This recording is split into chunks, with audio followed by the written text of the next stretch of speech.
All right, sounds good. I'm going to apologize in advance if I look like I'm looking in weird places because I got to use the same screen for everything.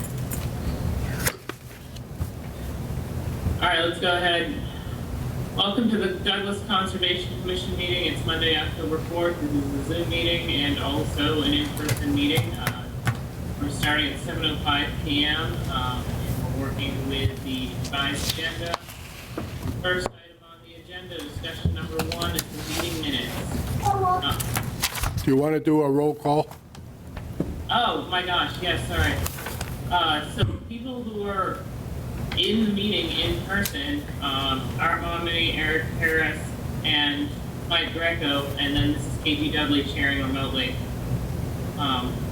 We also have support from Steve Zisk. Thank you. So discussion item 1 is the meeting minutes. Art, do you mind talking for a minute about the meeting minute situation? Yeah, on the minutes, we've had an issue with secretarial assistance, and we're quite a few meetings behind. I want to say a dozen now. So it's like 8 months worth. And we've got to get that done. I believe the selectmen have been notified, and Steve says there's some administration help coming on board that's starting to work on them. So we got to be in compliance with the Massachusetts Public Records Law, and folks have to have them available in case of Freedom of Information Act requests and things like that. So, Art, can you put a microphone either closer to your face or only turn your head towards me when you're talking? how's that? That's much better, yeah. Okay, yeah, it was turned to the side a little bit. A little closer to the... Okay. That would be extra bonus. How many months did you say it's been since? I'm not sure how many months, but it's about, I think this is the 12th meeting in arrears. Wow.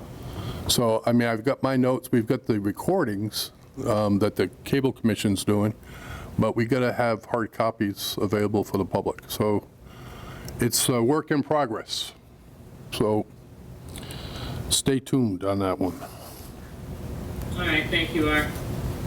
All right, orders to be signed. I'm not in the room, but I understand you're looking in front of you at 24 Locust Street order of conditions that we approved last time, 24 Locust Street certificate of compliance, and we've got an invoice for new file cabinet.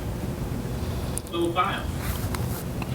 So, I'm going to let you guys in the room handle that. And while we're at it, we're going to go to violation notice, DEC number 14309766161 Maple Street. We don't have any new information for this meeting. We did get him to show up to a meeting a couple meetings ago. We haven't seen the plan we were looking for. Well, hot off the press. I just got an email, 6:58. They just filed a notice of intent paperwork tonight. Okay.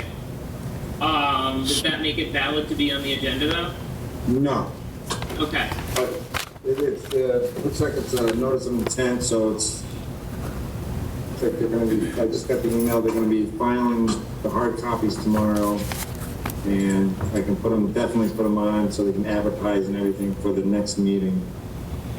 Okay. Okay, so do we want to put that on the agenda for the 18th?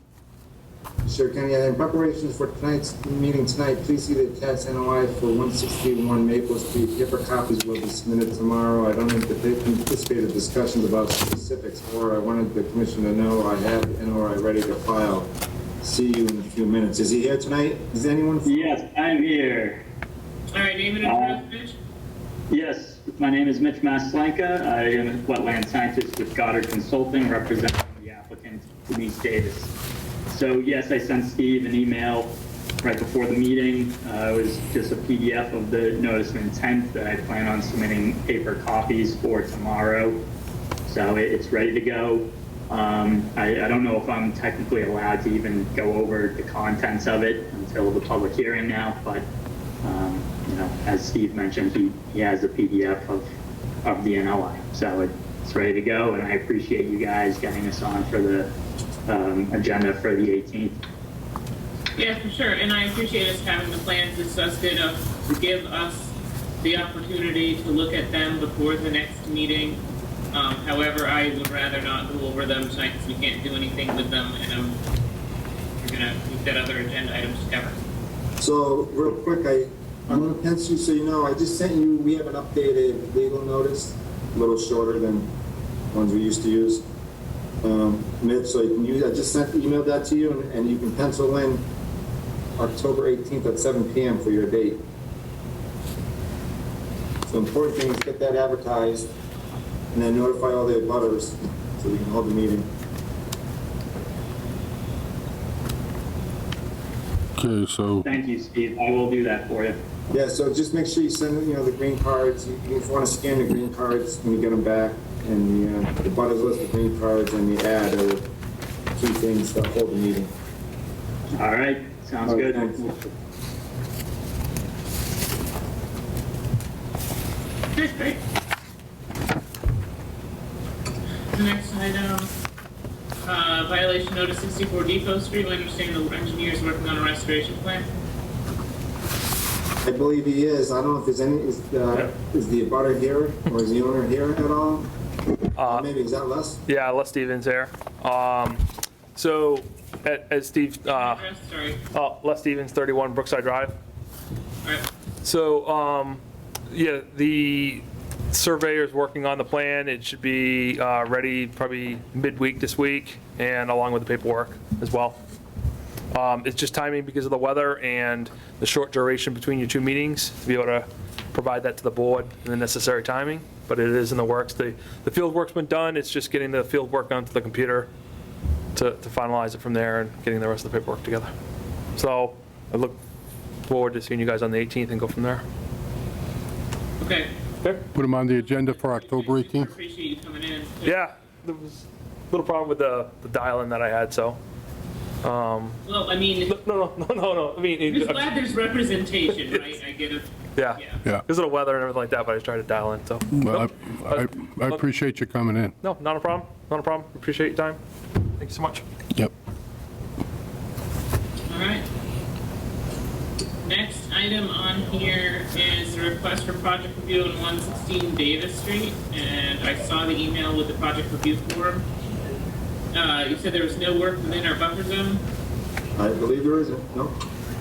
Okay, so this is non-jurisdictional, but we at least review it. What are we looking at questions like stormwater management or just?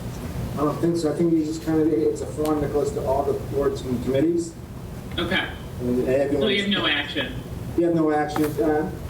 Even if the board didn't do anything, I think that if it's a planning board application, they have to technically wait a 1 month period until they hear from the boards. If they don't hear from the boards, then they can make a decision. So if you technically make a decision now that there is no jurisdiction, it bumps up their time frame for making a decision on the project. Okay, but I'm not quite sure I'm there yet because I haven't looked at it yet. Okay. Well, I mean, you can wait till the next meeting. Okay, board, what do you guys think? Yeah, I'm good to go to the next meeting. Okay. All right, so we technically don't have any action, and if we decide that it's okay to go to the next meeting, we have through that to review. I would like some time to review Yeah, it. you can go out there. Do you know where it is? It's on your way out of town. I think it's the one that says, Make America Great Again. Signs next to a welding place. Yeah, it's right before the Oh, okay. right before the Uxbridge line. It's got the, yep. Yeah, I know where it is. I mean, if nothing else, I want to make sure I look at the plan. Oh, sure. It's on, everything's on the OneDrive. Okay, thank you. Okay, the next item, also thank you for putting that on the agenda. Okay, this is on the old business. 7 p.m., although now it is 7:15. Public hearing continued for 39 West Street, 62 Manchester Street entrance, and 39 West Street. We don't have any new information on this item, but it is still open. The public hearing is still open, so I'll entertain any comments from the public, or I will entertain a vote to continue this. I think the applicant's here too. Oh, So- great, I'm sorry, did you guys, I can't see who's in the room, so, Yeah, so it's Mark Allen, Ms. Chairwoman, Allen Engineering, how are you? Just want to update the commission on where we stand today. I do have Murray Bristol with us as part of the applicant team. If we could, I don't know who's in charge of the Zoom, but I'd love to share my screen so that we can Douglas just kind of Cable, yeah. show you what we could, what we've done to date. It was sort of a fast turnaround, but we have made significant progress. We took the commission's comments from the last meeting into consideration and put them to use in our design plan. So I'm going to see if the commission can see this screen. Yeah, Yes. Okay, fantastic.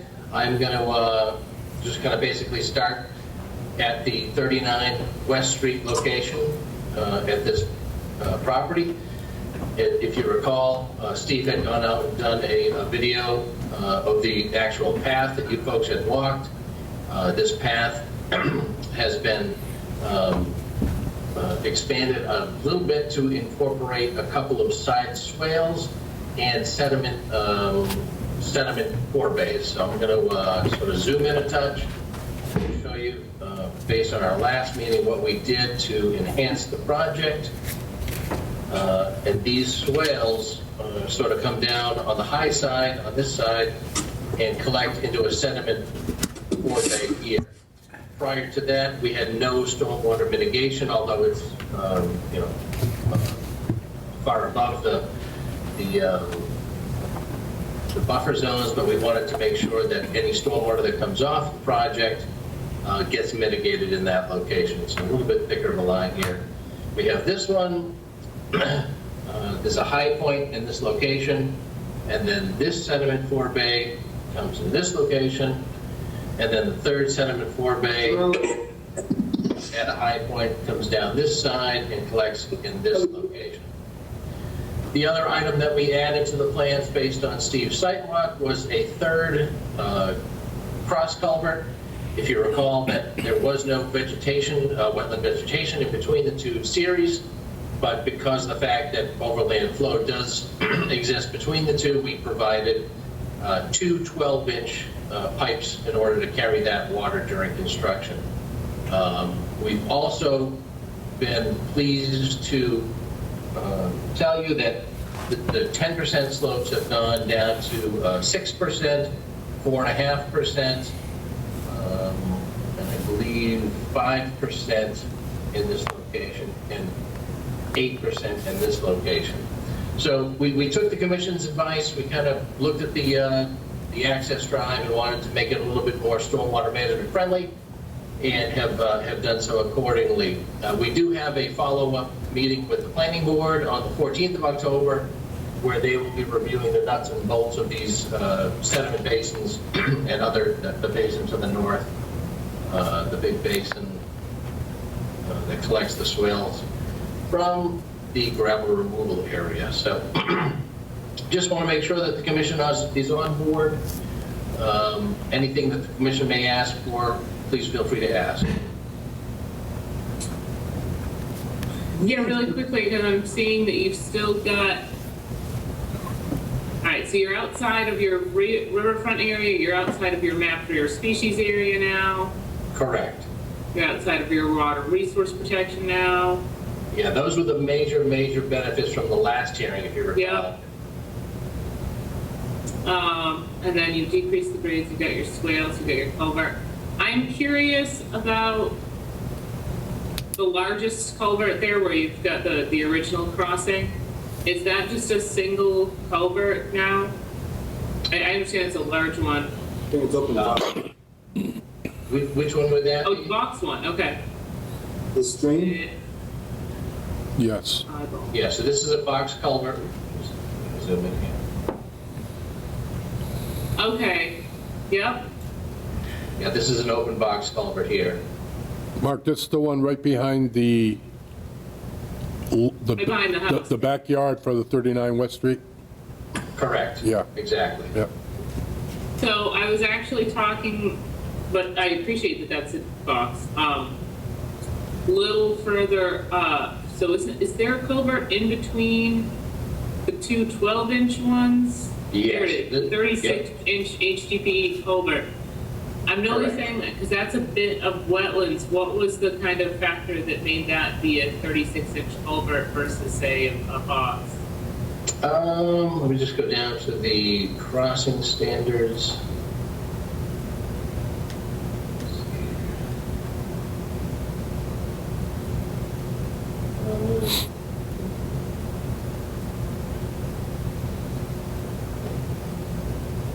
It didn't have the width that the other channels had, so the 36-inch wide culvert. Okay. Oh, Made sense for the width of the wetland crossing area. Correct. Correct. And it's Yeah, just a single culvert, like, I'm concerned about how those two spaces on either side of the path are hydrically connected. And I'm just concerned with there only being one culvert.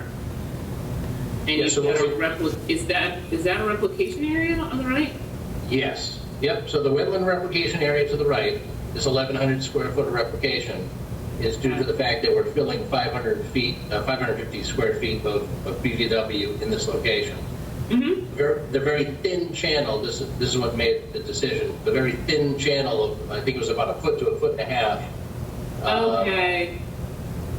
warranted the 36-inch diameter pipe. So we still meet the stream crossing standards, but we just don't have the need for the open box culvert.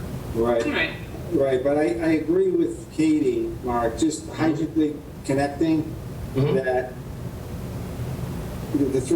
just throw a couple extra pipes in there, just so you have a little bit of flow, so it doesn't dry up the areas where the water is not going to hydrically connect. Right now, it kind of sheet flows over that whole area. Yep. And what happens is when it's all filled and you just have one pipe, some of that back area tends to get dried out, or it's not hydrically connected. I mean, just for I know design-wise it works, but just for aesthetics and pleasing the hydric flow, I mean, would the applicant mind just throwing in a couple of pipes? They don't have to be huge, but just so you get that constant flow. I was going to recommend 2 more 8 to 12s, and specifically one of them should be pointed closer to the replication area. Otherwise, my fear is the replication area is not going to have the connectivity that it needs to the rest of the wetland area. Understood that it's right next to the space, before the culvert, which is super helpful, because I think the water flows, in this case, up to down. Correct. Yep. Yeah, It okay, definitely so that is helpful that that replication area is gonna get some space. But yeah, actually, where you put those orange lines would be nice places maybe to have, Yeah, we could add another couple of 8-inch, 8-inch, sort of okay. low-flow HDPE pipes, absolutely. Yeah, I mean, it's pretty low in there too, to make sure that they're just connecting, there's waters to seep through there and keep the areas from drying out in between the two spaces. Yep, absolutely. And just so Does the it make sense, Steve? Yeah, well, if you want, we haven't gotten into the replication, Mark, but just, the commission, recently, which is, I think it's a good idea, is that it's a wooded wetland. Yeah. So a lot of times people come in and just, the contractors would clear cut that whole area, make a magnifying glass patched hole in that area and dry it out, where, because it's a wooded canopy wetland, that, I know it's not 1-to-1, it's 1.5 to 1, but if there's any large mature trees, and if you can elongate it, and if it's low profile, where it's not on a hillside, and you don't have to excavate down and kill the roots, that if you can map out any large trees and try to save that area, even if you have to decrease it a little bit, to save the canopy. Yeah, I completely agree, Steve. And this particular wetland area is very shallow, not a lot of slope to it, so I think, So you don't have to condition. you don't have to dig too far. The important part is to dig down to get past the hydric soils, to the Right. hydric soils, and then you can use whatever hydric soils from the crossings for your bottom layer. But if you can save any large trees, probably some oaks or whatever else is in there, maples, that'd be great. Maybe put a note on the plan stating that, and then I can work with you when the time comes Okay, It's one of those things where as he's in the field, he'll know what he Right. can save and not save. exactly. Yep, That'd be great. absolutely. We can note that on the plans and as a condition of approval, absolutely. I think that's fairly standard for Douglas's OCs.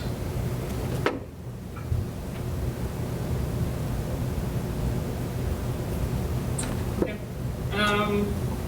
Any other comments from the board? Did you submit this plan? No, I apologize. Okay. This No, was that's just okay. prepared for tonight. I was just hoping I didn't miss any emails. That's fine. No, I apologize. Like, I think Mark Mungin he's the one he had a bunch of comments on it too, so I would like to send it to him too. Absolutely. And just to kind of zoom in a little bit more for the commission, one of Mark's comments was to create and I think I kind of highlighted it, a swale to collect water to get into these sediment forebays. So that has also been added to the plan. So the intention tonight was to just show the commission what we've done based on your comments from before. We are responding to Leonard Engineering's comment letter to the planning board, so we'll be addressing those via in writing back to them, and we have a meeting on the 14th of October to button things up with the planning board as well.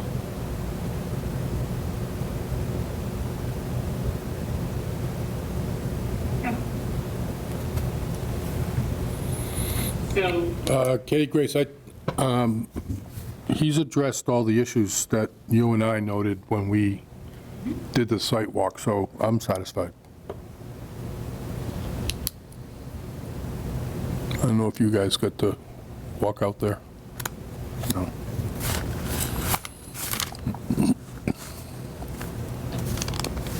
no, that's good. If there aren't other comments from the board, again, this is a public hearing. We can look at comments from abutters or the public.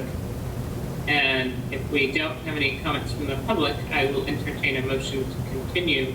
Do we want to look at this on the, what's the next one, the 19th? 18th. 18th. I can count. Yeah, I'll make a motion to continue this public hearing for 39 West Street to October 18th. I'll second that. I heard a motion. Second. Motion made by Art and seconded by Eric. Mike, can you turn that microphone towards you? Mike seconded it. I cannot hear you guys. Yep. Mike, I don't know if Art threw away his microphone again. In the meantime, he may have. no. Katie Grace, I made the motion and Mike seconded it. Thank you very much. All right, roll call vote. Art Montminy, aye. Eric Harris, aye. Mike Greco, aye. Katie Dudley, aye. You might All right, need to thank turn very yours much for your towards you, presentation. too. Thanks for the updates. I appreciate it. We'll see you at the next meeting. Thank you very much. Thank you. Katie, before we move on, I had a quick, something for 225U on the discussion I forgot to bring up. It wasn't on the agenda. It came up at the last second. I just wanted to just run it by the commission. If you have 3 minutes. We have 3 minutes. So 225U Street was approved last August.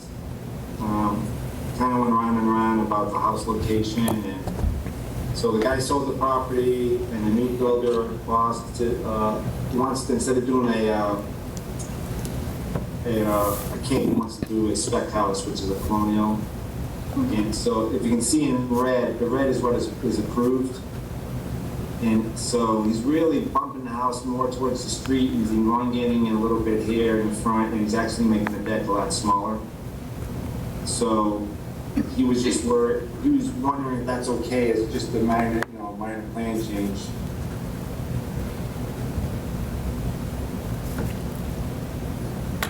Just so when it comes up in the as-built, realize that it's not exactly what was approved. So the only one, so maybe, so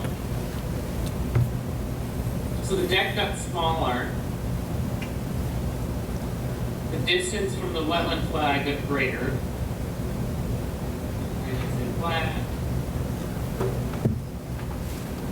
I can't help but think that this is bigger, but it's further outside the area. Like, what's the difference in non-permeable surface area?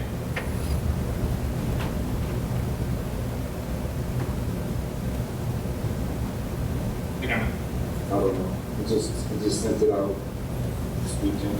Thank you. I mean, I can see how it's being proposed to minor. Is it really if it's really only the house, the garage is in the same place, the driveway's in the same place, Yep. wheels in the same place? I don't have a problem with this. Sorry, it's a colonial instead of a cape. Yeah, it looks bigger. Well, it's a colonial, it's probably, Colonial houses were bigger than Cape houses. I don't know, beefier. Yeah, but it's closer to U Street now. Oh, no, I definitely appreciate that they've moved essentially It's further away. further away. Particularly with the back corner of that deck. Yeah, the 63, no, yeah, he went from, this is the side setback, this 63, so he went from, what was that, 65 to 68, 53 to 60, yeah, so it's farther away. No, yeah, for sure, in every sense. In fact, you know, a greater percent, and that's the kicker, is that little area that's still inside the buffer. Like, why did we kick it outside of the buffer? I think it's just to keep the driveway the way it was. Right. I don't know, board, what do you guys think? I'm okay with it. Yeah, I'm okay. Me too. All right, yeah, I can be okay with this. Okay, great, thank you. Thank you. All right. Back to the- All right, next item on the agenda is 7 p.m., although it is actually 7:32 p.m. NOI DUP 143, TAC 1026. This is 55 Lakeshore Drive. We have a revised plan that's got a new driveway location. I'm going to pull that up over here, but also, Steve, did you want to talk about the changes, or do we have a representative and engineer to talk about the changes? I think Elizabeth from Gary and Hellman is here to talk about. Oh, sweet. And in everyone's package, everyone that's in the meeting, in your folder, you should have the colored printout of both changes. Yeah, I'll pull that up, but I would really like to, I also frustrated that I can't see everybody's meetings all at once. There you are, Elizabeth, I wanted to see your face. Great. Hello, I know, it makes so much difference. It does. I am also going to pull up the plan, but. This one here, guys. If I could share my screen as well, then it Right. would help me be able to point out things. I actually don't have, I was just looking for a copy of the previous submittal, and I don't have it, but I do know the general.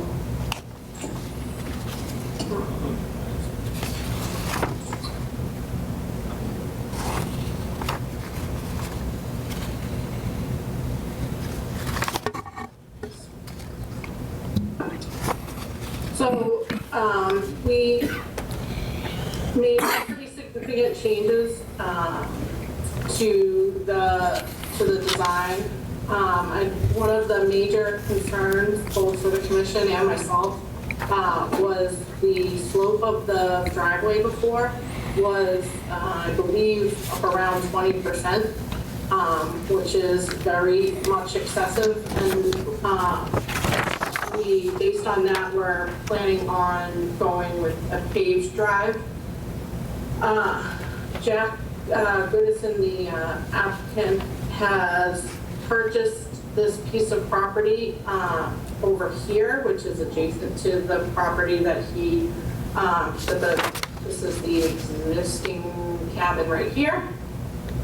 And that allowed us to significantly increase the length of the driveway, which allowed us to bring down the slope. We also, it also gave us some additional room as we get further to get to the site, you come down Lake Shore Drive this way. As we go further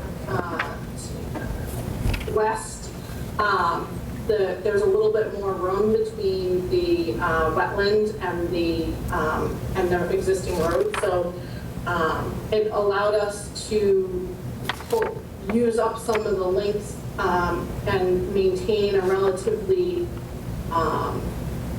a pretty good buffer to the wetlands. So this is the area that is the closest for the driveway, and it's, I'm pretty certain, pretty close to 50 feet.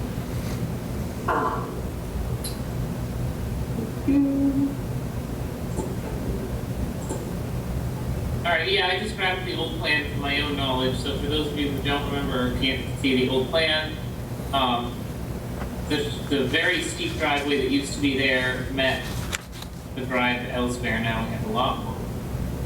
Yeah, the old driveway was Right in there. this location here. So in order to even to get to the 20%, we had to pull it, we had to bring the driveway far in, much closer to the wetlands, and then bring it back to the house. So this is definitely the longest driveway I have ever designed, or that I can think of G&H designing any time. But it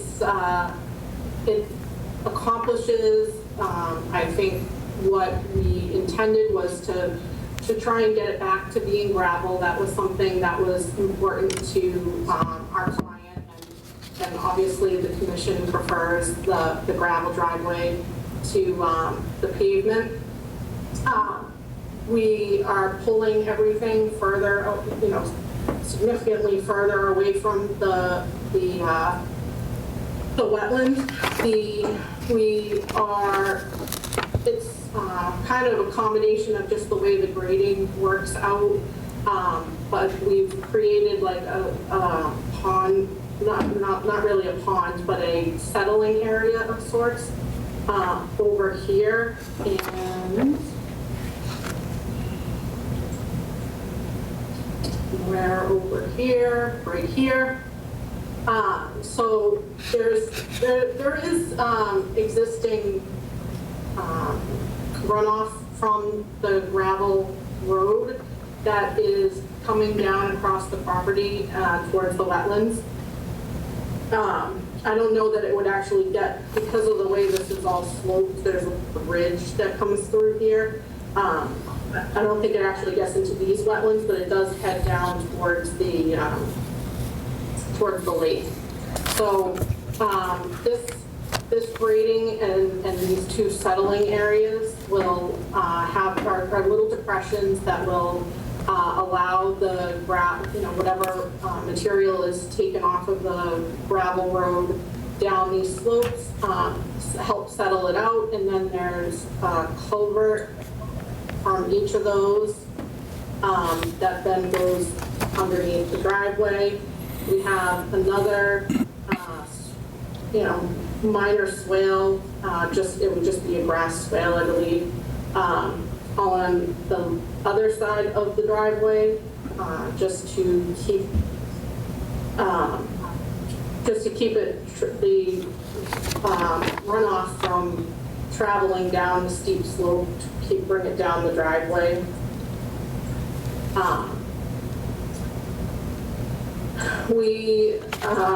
The limit of work was as close as almost 10, 12 feet previously. We're at the closest point, we're about 20 feet.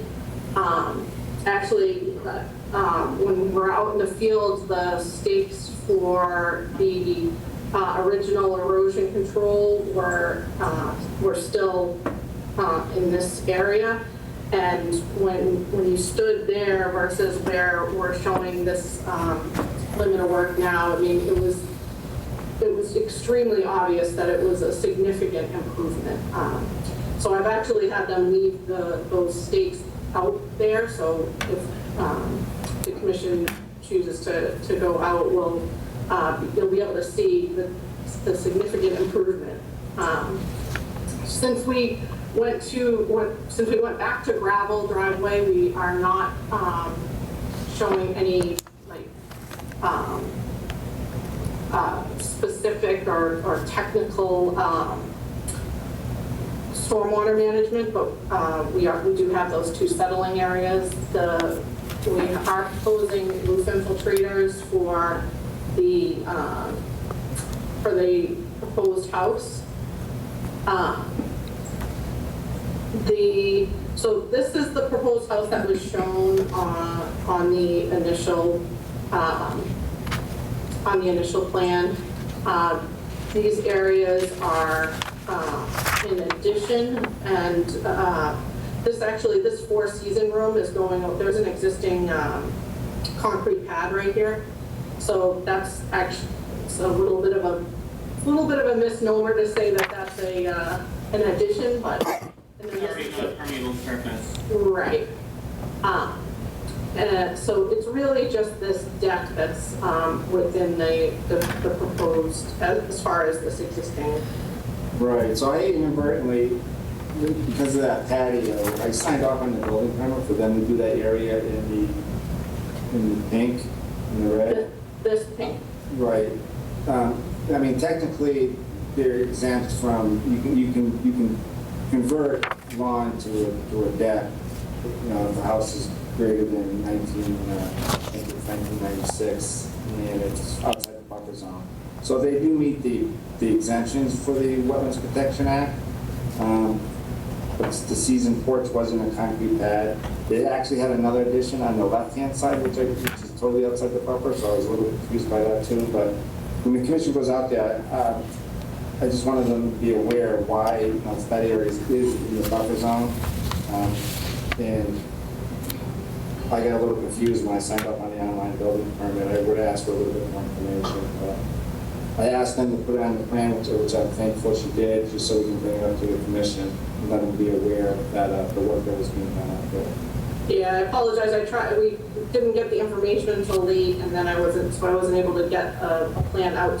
I don't think you guys have this on your plans. So we just got this on here this afternoon. But I do think the overall plan is much better than the original.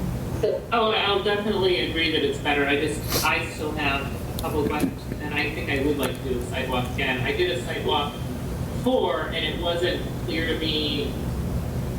I did a sidewalk before, and it was honestly very jarring to see where the driveway was staked. I was like, no, don't think so. So this is interesting to see, considering that we've got the property next door's driveway through. I think what I wanted to ask, because I'm assuming that the driveway that you're proposing and Lakeshore Drive are at different elevations.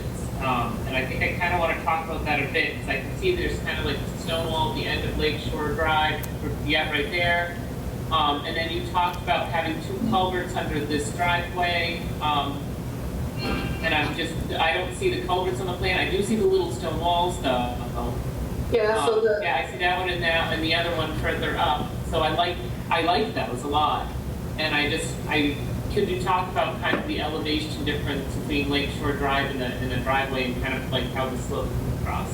Yeah, so it's the elevation is pretty significant between Lakeshore and that's what Lakeshore Drive is actually a very steep, it's a very steep gravel road.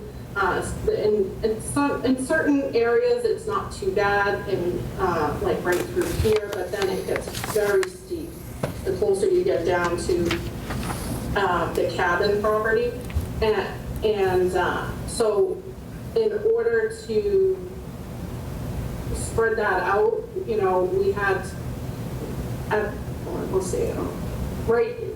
at this point we're at like 210 on Lakeshore Drive, and this is at 200. So you're 10 feet below Lakeshore Drive.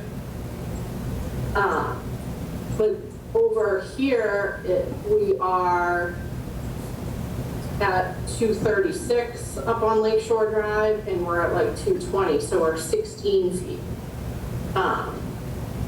And that's why that was part of the reason that the driveway is pushed further away from Lakeshore Drive, is because we needed room to make that grade transition from Lakeshore Drive down to the driveway. Driveway is here, okay. Yeah. When I say culvert, it's just a 12-inch drain pipe. It's not. We were proposing a flared-end section. There's not a ton. I mean, you can see out there the little bit of channeling that's going on, but I don't think that there's a great deal of water that comes down the actual drive, because at the actual road, I mean, because most of it is coming off before, because it's so steep off of the side of the road. Okay, yeah, that really helps make the picture a little bit better. And then I guess my follow-up to that is, what does this environment look like currently? Is this a wooded space or is this a lawn space? So this area up here is in the other. This is the lot line between the old property or the additional piece of property. That's all wooded. There is one path right here. That is easy to see when you're out in the field. So this is the most, I would say, probably the most densely wooded portion of the proposed of where we're proposing to do the work. As you come down in this area, there's a lot of rock. There's a lot of exposed rock. And so I don't know if that has something to do with it, or also you can tell that there's a drainage pattern that brings water down through this area. It's very, very wet and mucky in this area.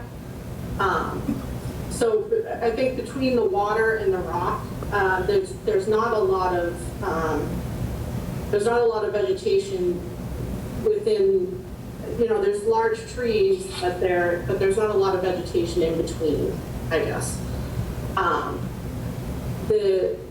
Where we are proposing this limit of work, there's a ridge, and that area actually does get thicker,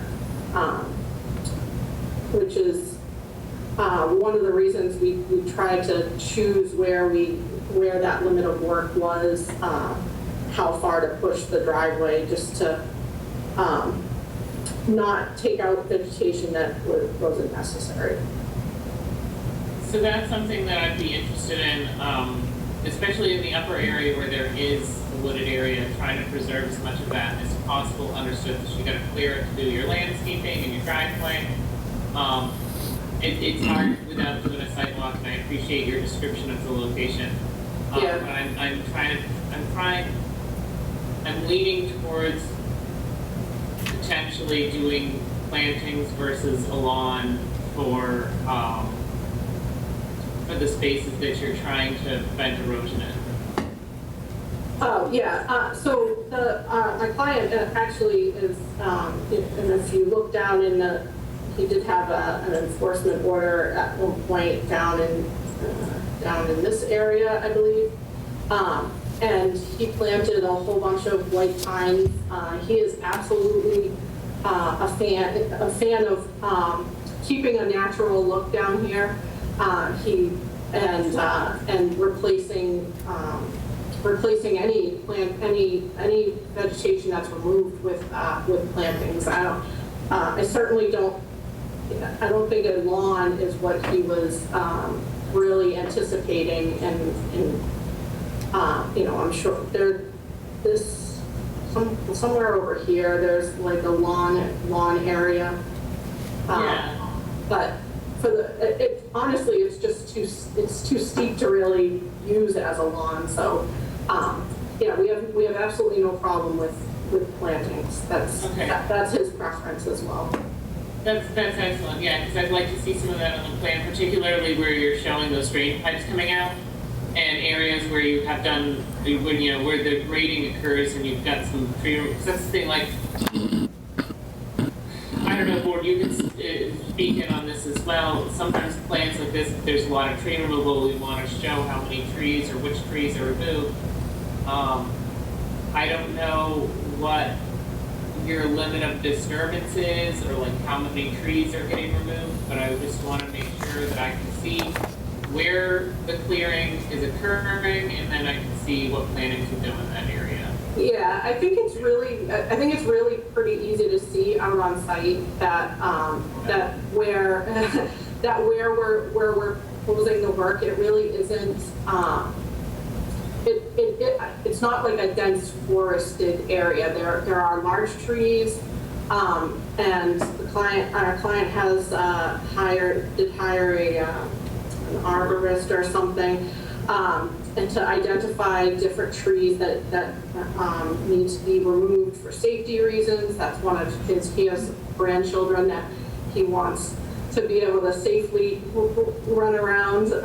So he is absolutely on board, and his full intent is to try and keep this in a natural looking state. He is happy to do the plantings, happy to try and only remove trees as absolutely necessary and trim out what is necessary to help make the trees that are remaining healthier.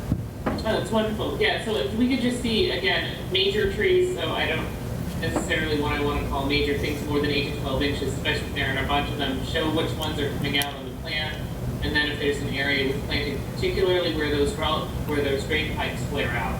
Okay. To show some plantings there. You want like a shrubbery kind of, Yeah. as opposed to trees, right?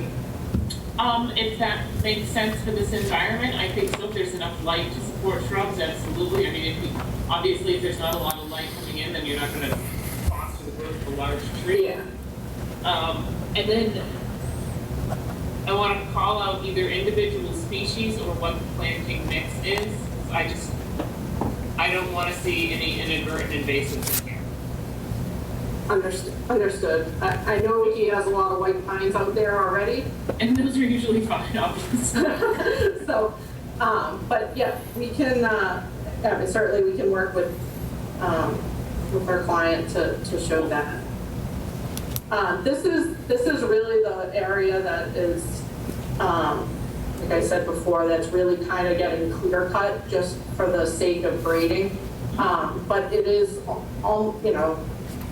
almost entirely outside of the buffer. So, we really try to be cognizant of, I know that with the shade of the wetland, shading over the wetland was something that was brought up at the last meeting, and I don't think it's going to be significantly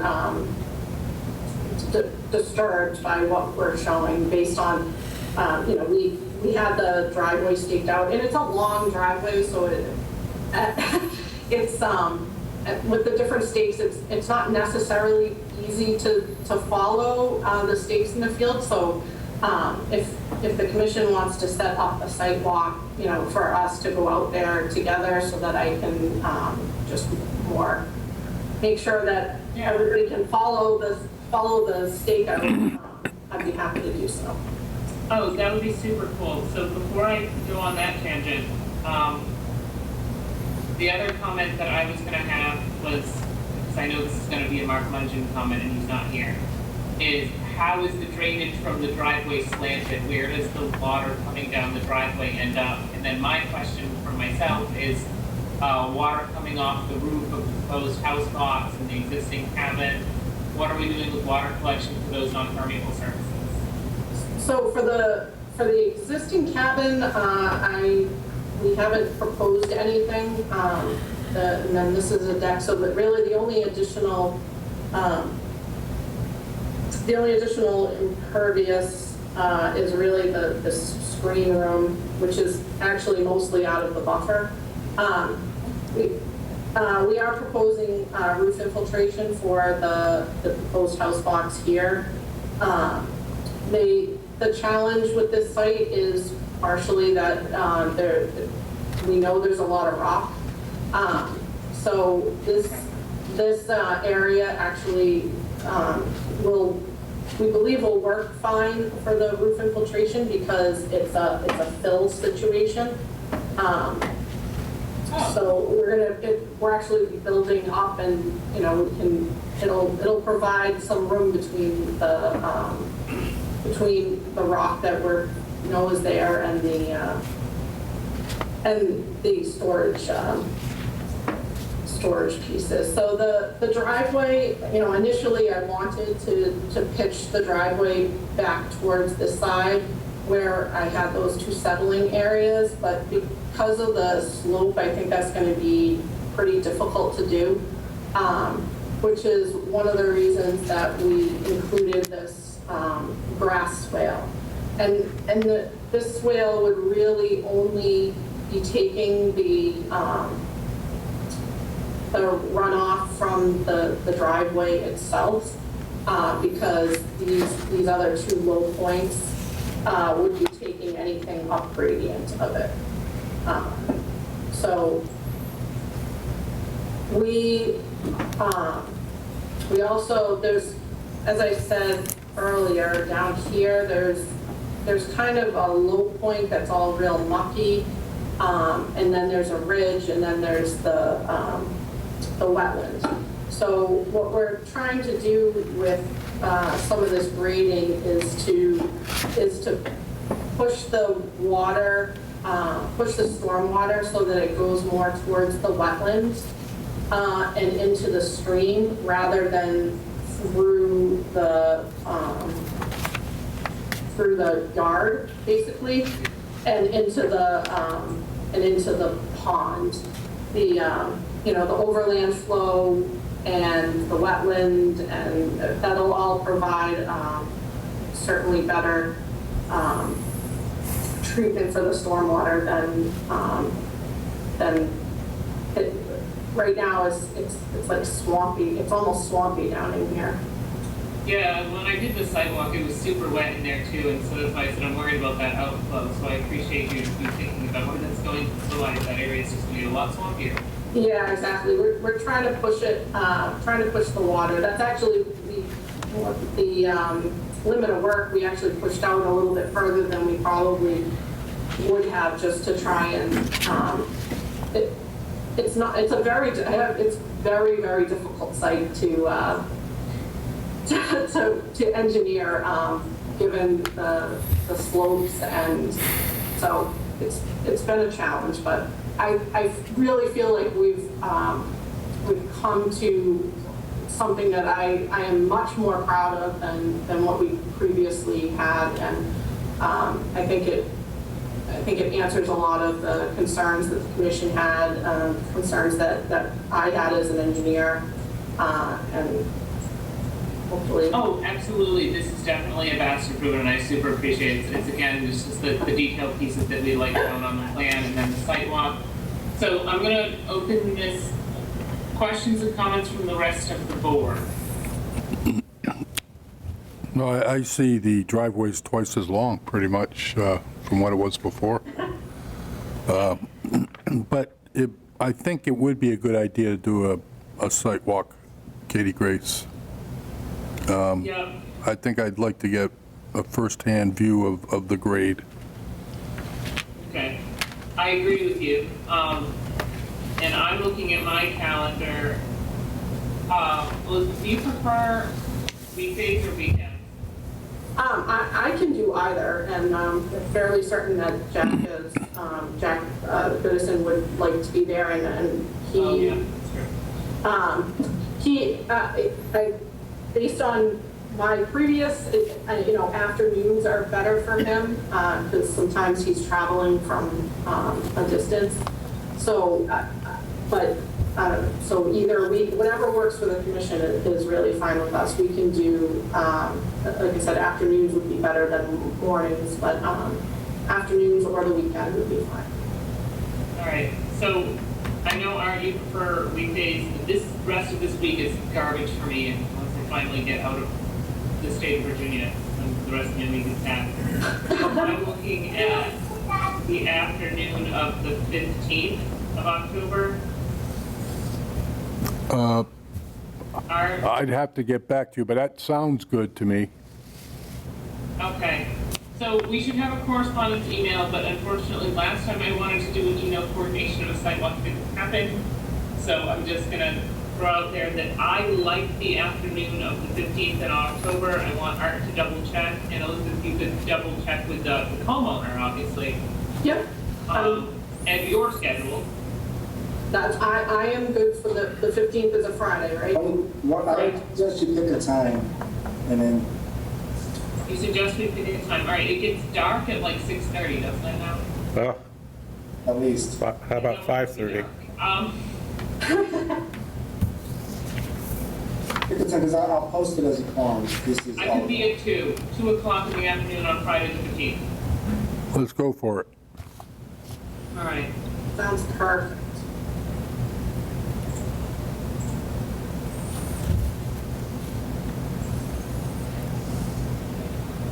Right, so that will, and that should be everything. Then by then we should have, let me ask Elizabeth, by then do you think we'll have an updated plan that shows just the plantings and the large tree removals? Yeah, certainly I should be able to have that for you. It's gonna be before the 18th, but Yeah, we were planning on, we just had some, we were gonna we needed to update some of the staking, so I believe they were gonna be out there this week, and when they do that, they can pick up whichever trees are in that area. So I would say I would have a plan for you probably by the end of the week, if not Tuesday at the latest. no, that's Great. fantastic. Okay, gosh, are we in public hearing? Yes, it started a million years ago. All right, all right, any comments from the abutters, from the public on this site, 55 Lake Shore? All right, any other comments from the board? I had a question. Yes. So those 12-inch pipes, do you think that's sufficient enough to get all the like rainwater that comes off that hill? So I do, I don't believe we did any calculations, but I can certainly take a look at that.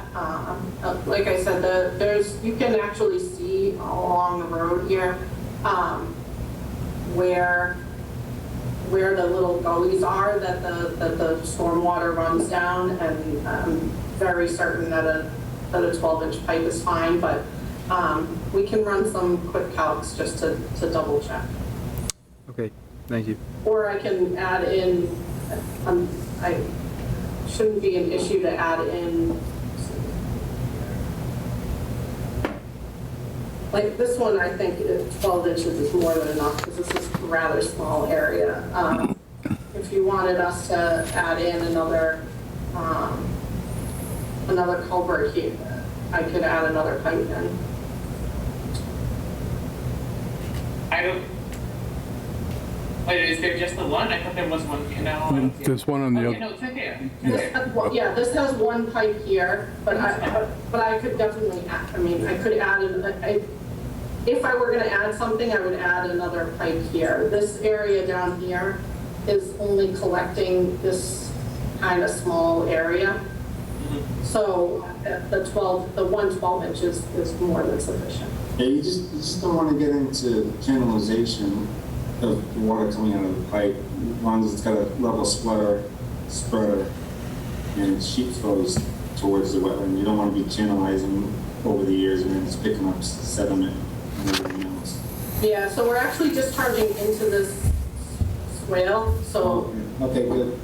And then this swale sort of discharges across at where the ground isn't as steep. So there's not a lot of velocity, and Correct. And we could actually put some riprap down here, so that if that was something you guys, you don't like riprap? Do not like riprap. Okay, never mind. Riprap is a habitat for no one.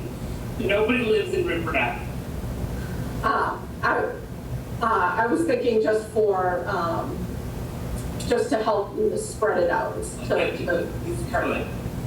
definitely like plantings, but if Tracy was here, she would tell me why riprap may or may not make more sense.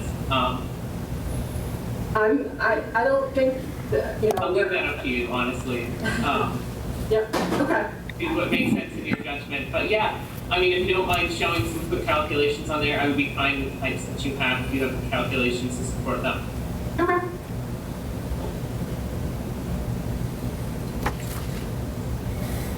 Is this something that we? Child's bedtime. Yeah, no, that sounds about right.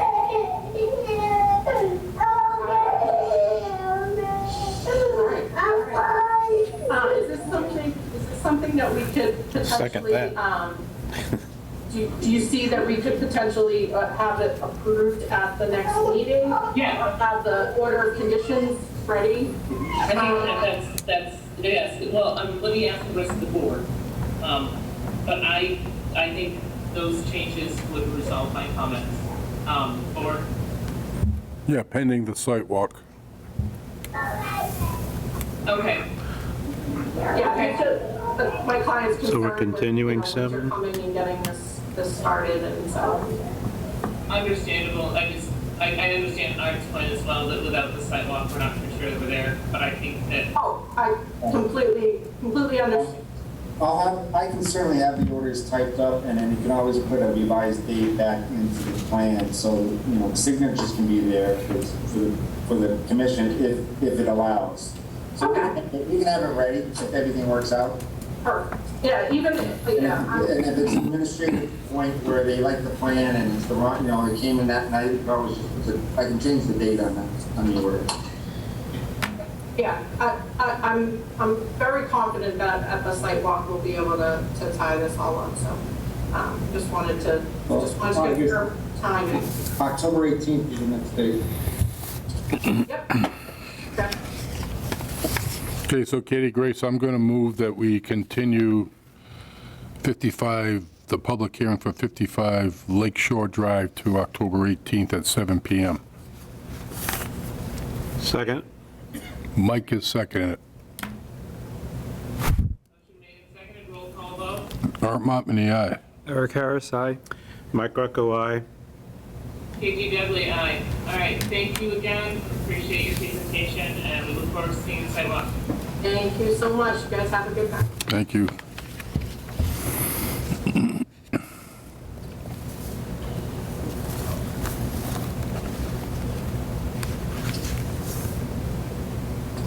right, I have to find the agenda again. Great. Yeah. All right, the next one, we've noted, so 7 PM, and it's now 8:09. DEP 143, TAC 1024, public hearing, notice of intent for Shore Road, lot 299, parcel 716. I saw an email asking for a continuance. We have noted new information. Did we have anyone wanted to present on this in the meantime? Well, if we don't, we either have the 18th or, they've continued 4 or 5 times. I think they're waiting for some other things to happen. So we can always wait. Let's go to November 1st. November, right, all right. I agree. Yeah. All right, I'll entertain the motion. Yeah, I think we should continue the public hearing for Shore Road Lot 299 to November 1st, 2021 at 7 PM. November what? 1st. 3rd? 1st. 1st. Thank you. And just to know, if you see, we do have believe it or not, we have a second NOI along Shore Road for a single-family dwelling that got submitted, which will be on the next agenda. Oh, okay. Don't get confused if you see some. I'm sure I will. Thank you for coordinating. You're welcome. Did I get that second motion seconded? Yes. Thank you. A roll call vote? Art Mopmany, aye. Eric Harris, aye. Mike Greco, aye. KGWI. Awesome, thank you. Next item on here is 7 PM. It is now 8:11. Public hearing continued, notice of intent, 175 Southwest Main Street. All right, excellent. So I did this sidewalk, which was a fantastic opportunity. Who would like to speak on 175 Southwest Main? Good evening, I'm Barney Andrews, Andrews Surveying and Engineering. I'm representing Lloyd Moore tonight. And so we'd like to talk about that, 175 Southwest Main Street. Dr. Pardon, I have an enthusiastic dog behind me, so she's being a little loud. But if I could share my screen, maybe we could kind of talk about where we're at and kind of where I'd like to go with this. Let's see.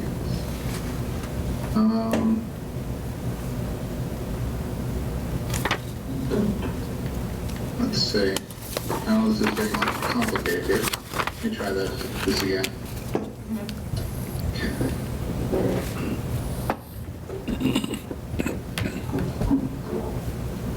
It's showing all the windows except for the one I'm looking for. Double make is making up a lot of extra stuff. I'm just gonna move one of them. I know that Sure. feeling.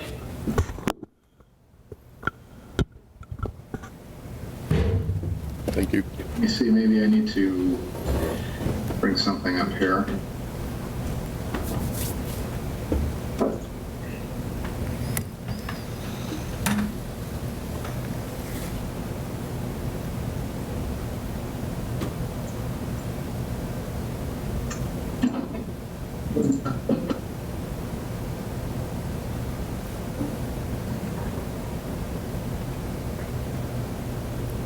Yeah, for some reason it doesn't want to share what I'm actually trying to share. Here it is. Okay, here we are. Sorry about the delay. So our client is looking to improve his driveway, install a garage, a house addition, and also to install a more permanent foundation under the house where it is existing. The current foundation he's got is actually it's an old cabin basically is how it started out. So it's kind of a stone and concrete foundation. It's on poor footing. The house settles every year between spring and winter. So he was looking to put all that stuff in.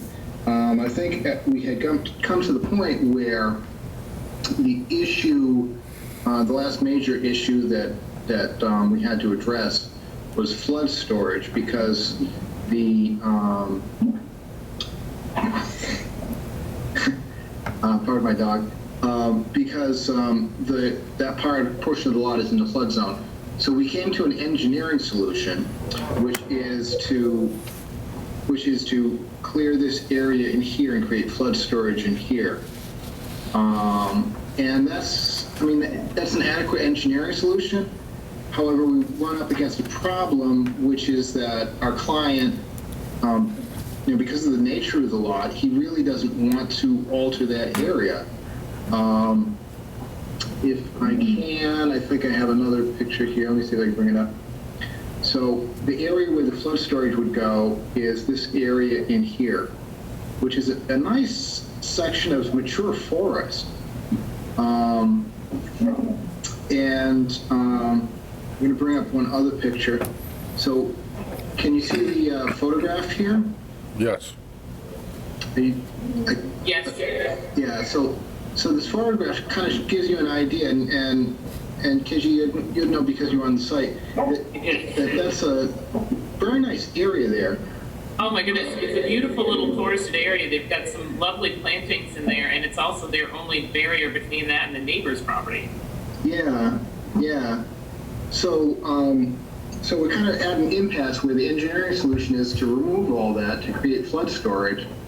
But, you know, I think that runs counter to a lot of the mission of the commission, and it also runs counter to what Mr. Moran's vision and his intent for the area. So basically, I'd like to kind of find out if the board has some suggestions other than engineering solutions for that problem. If you know, if there's some sort of permitting solution that we could find. I would also note that you can, if you look at the photograph, you can kind of envision, and I would encourage the commission to go out there and visit the site too, the rest of the commission too, because you really get a sense that the area where the house is, you know, that's kind of been opened up and flattened out to put the house there. So in a sense, it's not natural flood storage in there. It's already been altered. So, you know, it would be, you know, you'd be compensating for flood storage area, which is already kind of an artificial introduction, by removing a natural area. So I was kind of wondering if the commission might have some suggestions to kind of get past this impasse. Just to participate in this thought experiment, a couple clarifications that I would want. So this line up in the front, is this our existing flood area? Like, because I noticed when I was on the sidewalk, and you know, I didn't go too far, but are there some buildings in the front of the property area as well? All right, so maybe if I can bring up the... But the idea is we don't want to get any closer to the resource area than we already are. Yeah. Yep. So yeah, so you can see the existing buildings right here. Existing building here, and this is sort of where I'm hovering right now. Is I think it's kind of a what do you call it? One of those kind of tent arrangements. It's not really an actual, you know, building with a foundation. There's a proposed addition. There's the proposed garage. I note that house is moving up, and then this is the property line on the right. Yeah, the property line, this is one property line here. Mm-hmm. And the other property line, actually he owns this abutting property here too. This is all kind of two different properties under the same ownership. So that's where I'm gonna go with this. Mm. Because I've seen that building. Mm-hmm. And that area is already impacted. Right, that area is already, it's a little bit shrubbed, and I know up here, you can't see where I'm pointing, but I think you know where I'm talking about. The area further up where you're pointing to, you know, there's some nice plantings in that area, but down where this building is, it's less so that way. And I wonder if we can take advantage of the space in this lot. In this area here? Or around it. I mean, I understand if you want to keep the building, that's fine. Mm-hmm. And I don't know, I'm coming in blind in terms of what the rules are for flood storage, and what the shape kind of has to be like, and exactly how much space you're trying to get rid of. But I know that that space is roughly the same elevation of the existing house, if not a little bit higher, and that area is already impacted. So that's the direction I would start looking. Board, I'd love to hear your thoughts and feelings as well on the site and on the flood storage. But I just want to say that I would look at the other property, because I agree that the space over here, that's the only, it's a natural woodland, and it's the only natural woodland he has on this lot. Yeah, I'd like to keep the natural woodland where it is, like it is. But I wasn't aware this other property was in play till just now. May I speak? That's a separate building site. Actually, it's supposed to be a... Your name, Name and address, I can't quite see who's speaking. I'm sorry, Lloyd Moran. I'm the... Oh, hey, Lloyd. I'm the person that wants the project to come to fruition. That other property is a separate buildable lot. Now, if we start moving things into that area that's going to impact its ability to sustain a buildable lot. I know Byron and I kind of looked at the side on the left side, going where all the trees are, and that elevation is already maybe 2.5 feet higher than the spot where I want to build the addition on. Yep. So at one time, the slope of the land went almost to my house. So it couldn't have been part of the flood zone. So what actually has been created is a bigger, what would you call it, the flood restoration area, because of the gravel that has already been taken out years ago. I think the best thing to do, you say you did a site walk. I think I'd like to have you come back again, and I'll show you what I'm talking about. It's to me, it's obvious. You have a better spot in mind for flood storage? Well, I don't think it was flood storage at one time anyway, because it's already above what you're saying is the flood storage now. So somewhere along the lines, it was leveled out. It's like a mountain that they took out, so it was never actually a flood storage area. So I just want to make it back to put the addition on that spot where it's, a non-flood area. And the only way I can explain it is to probably show it to you. It's No, and I understand that. I don't mind going back out for a sidewalk with the owner present. That doesn't bother me. I have the video of the site. I mean, you can play that right now. Maybe you can point it Yeah, if you out. want to do that, go ahead. Byron, can you just end your screen sharing?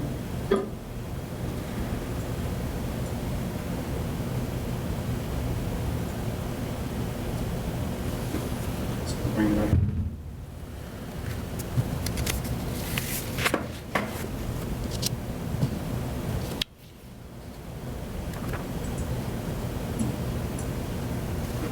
Again, I'm not sure how using that other lot would impact its ability to sustain No, I understand your as a point. buildable lot. Yep. Okay, here we go. You see that? Where that car is, there used to be a single-car garage.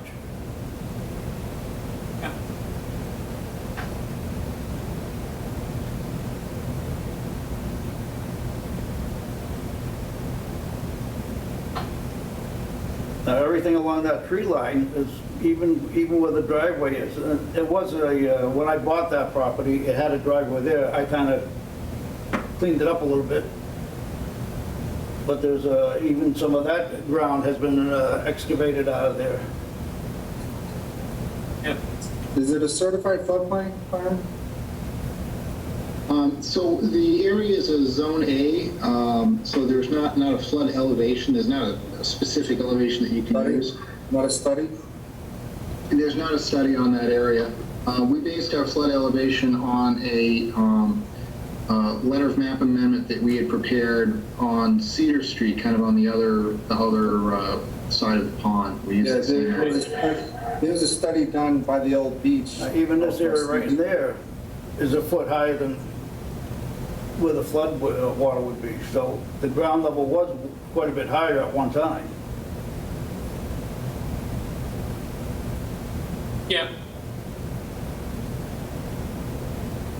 I'll just speed it up a little.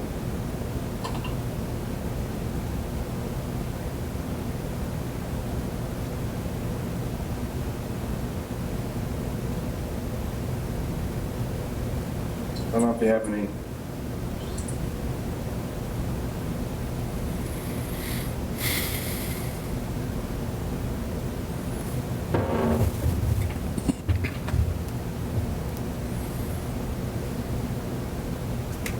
You How high can is see your how high it house is up? right there. Yeah, I do. Yeah. Now that tapered all the way down to almost to the side of the house. The other guy that owned where I bought it from, there was a sort of like a raised bed right in back of that truck all the way down, which was another probably foot. And it had a lot of Mount Laurel and stuff. So I'm assuming that whole thing was, you know, a Graded.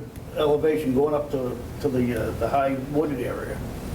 So it wasn't a floodplain to start with.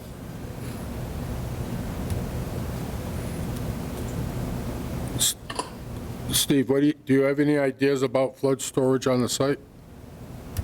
Well, it's mandatory, right? Compensatory storage. If you're disturbing floodplain, you have to compensate for it. And they haven't mapped this flood storage, so it's. Well, that's sort of the point I'm making. It wasn't flood storage to start with. Well, it's mapped, your engineer is showing it as mapped on the plan, so if you're disturbing it, that's what the commission's looking at. Because the issue comes is if you're, in theory, if you are filling in floodplain, then you're disturbing people downstream from you and damaging their property because you're not getting flooded, someone else is. So you got to compensate for whatever that cubic amount of volume of material that you're filling. Steve, Unless they did a study, if you're saying it's inaccurate, people on the other side of Cedar Street about 15 years ago did a study because they said it wasn't accurate, and then they submitted that information to the FEMA, and they changed that elevation of the flood zone in that area. I mean, that's a possibility. I would think that the side where 16 is, it can't be much higher than my property. I mean, if it floods on my property, it's going to be flooding 16. Right, and that's why it's not a study. It's based on, I guess Byron would know, he's the engineer, but it's based on whatever this mapping they have, and that's what they put on the plan. So a study is something they actually take that, I think, survey elevation of the outlet of Bad Luck Pond, and then they interpolate that throughout the property lines, and they study the area that's come through, and they have surveys and engineered plans that really detail what the flood zone is in that area by the foot. Yours is probably done by what, 3 or 4 feet? You know, it's give or take, so it's hard to say, but that's what it is on the plan, and that's what they have. So unless Byron has some other suggestions. Byron, that plan you have, is that something you just came up with, or is it something you copied from somewhere else? so the way we based our elevation is we didn't have a flood study done. What we did is and you're correct that the Route 16 does get flooded with a 100-year storm. So the map shows where that location is, and we established what the vertical elevation was at that location, and we carried that over. One question I would have is does the do the wetland regulations make any distinction between a natural flood storage and something that would have been created, you know, like Lloyd's talking about by excavation?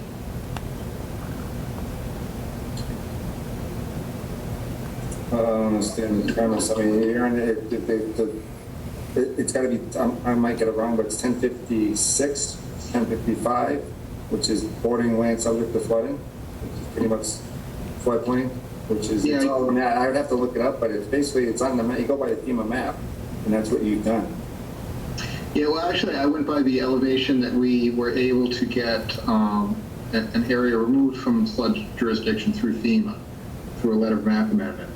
And what we did was we were able to certify that above a certain elevation was not within the flood zone. And so that elevation that FEMA allowed us to use for the flood elevation, we used for the flood elevation for Lloyd's land. But I guess what I'm saying is if the maps are established and there's a certain volume of flood storage, and then somebody, you know, excavates an area, flattens an area to put a house on, and removes soil, so you actually would have more flood storage than you had previously. Does that flood storage, I mean, does it make any distinction between that area, which is what we're trying to kind of work with? So when in the premise, you're saying that historically, you're saying that they've done compensatory storage years ago, and you want to take credit for that? If that's outside the notice of intent that you're doing now, you'd have to run that by the DEP. Get a letter. Yeah, okay. But we're looking at the NOI as it is today.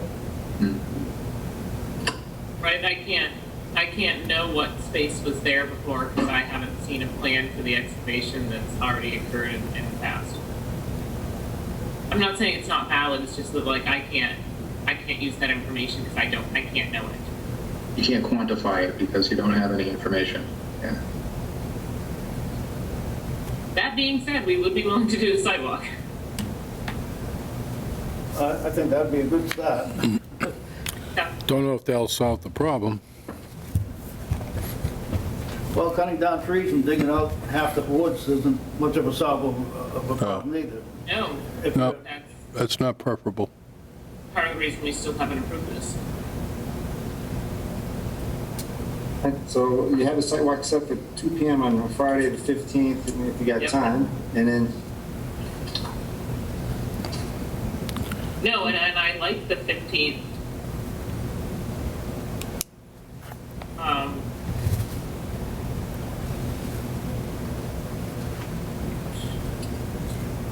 I'm a school bus driver in town, and bus drivers are hard to come by, so Oh, I hear I don't that. get home until 4 o'clock. Okay, So 4 o'clock on, what was that, a Friday? yeah, Yes. If that's something that's doable. 4 o'clock works for me. Yeah, again, 10:15 is tentative, but 4 o'clock would work. If I can do 10:15, I could do 4 o'clock. So do you want to move 55 Lakeshore Drive to 3? Well, I don't, because I don't have the engineer here anymore. Yeah. I mean, we could email her and hey, can you do 3 instead of 2? And if that makes her life easier, then we can do that. Otherwise, I'm not going to scream if I have to go to one site walk, come home, and then go to a different one. No. Byron, is that something you could do on that day too? Sure. Yeah, on Friday the 15th, yeah, I can do that. All right. Sweet. I'm going to say 4 Shoot for 4 p.m. o'clock. That gives you enough time?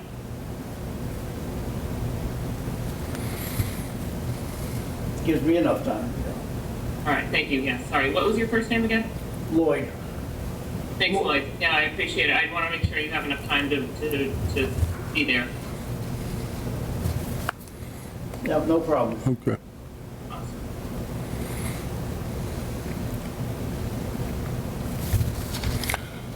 Okay, Katie Grace, I'm gonna move that we continue 175 Southwest Main to 7 p.m. on, This is a public hearing. yeah, October 18th, that's right.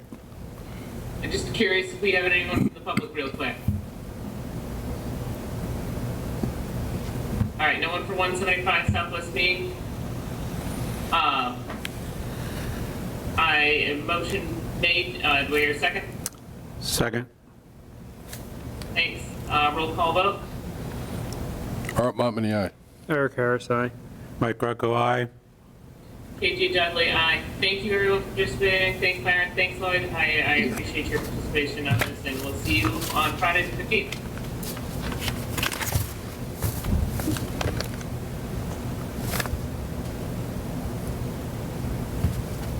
All right.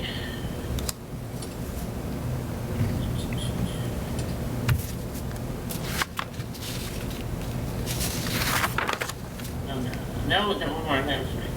All right, so now we're on to item number 10 at 7 p.m. It is 8:34. This CEP 143 TAC 1027 public hearing continued for 0 Bukowski Drive. The notes say we're reviewing the replication, but I would like to see the plan again. I did the site walk of this area, and there were a couple items I wanted to talk about, but I'd be happy to have the developer speak first, or the owner. So that would be me. I'm representing the owner, Karen Scanna-Catroni. How are you tonight? Karen, thanks. Good. So we did submit a revised plan today. Last minute, all of Colonial Engineering is out with COVID. So I'm so sorry. Yeah. So they just got the plan done tonight. So Okay. emailed that to Steve. Gave all of the requested changes. We've split the garage back, put the house up and to the right, a spray pit, changed some of the pipe sizes after talking to the engineer. Relocated the replication area based on what the commission's thoughts.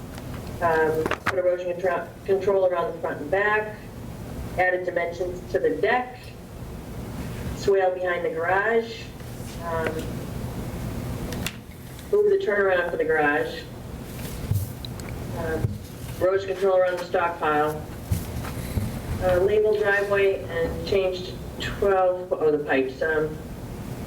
And I think that's about it. Okay. Cool, so this definitely helps.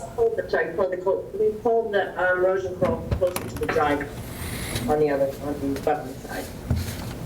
Okay, This is this one in your cool. packet. No, this is good. This fits in really well with what I saw in the sidewalk.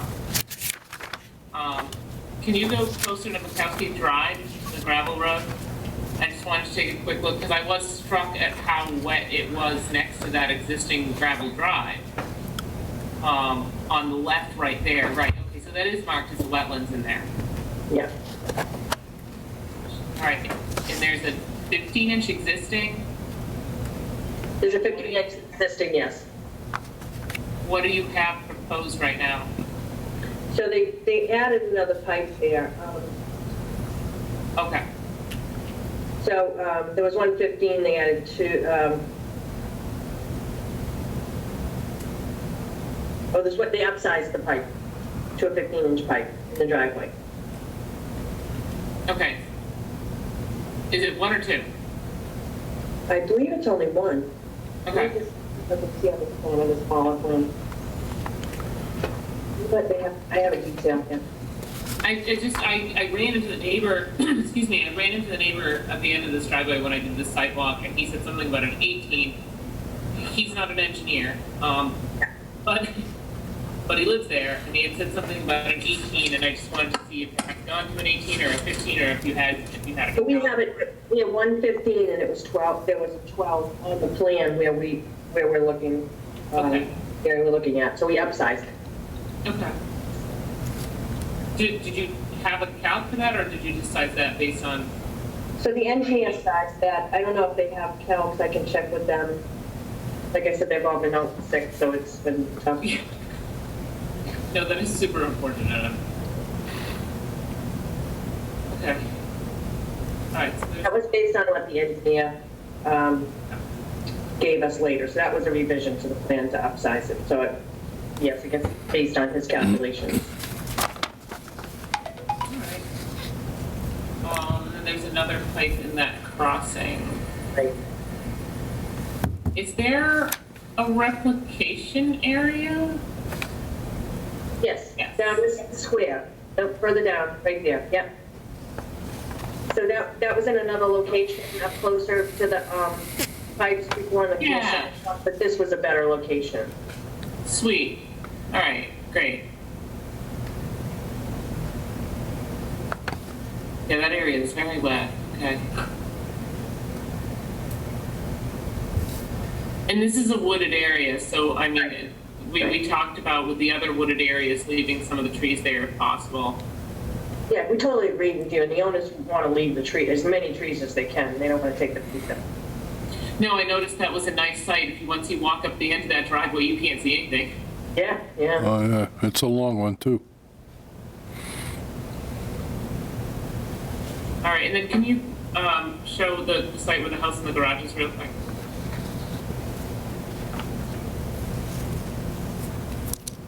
So the garage was within the 50 foot, so we moved that outside 50 foot and slid the house over a bit too. Oh, sweet, okay.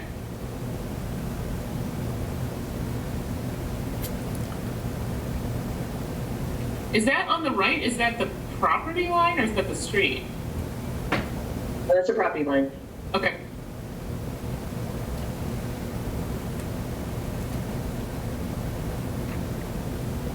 Oh, so this is a weird lot. Yeah, it's a strange lot, but beautiful. absolutely beautiful. But I mean, that makes sense that, oh, yeah, no, it just makes sense that that's why their driveway is off Makowski and not off of the Southeast Main. They don't own the space for that road frontage. Right. Okay.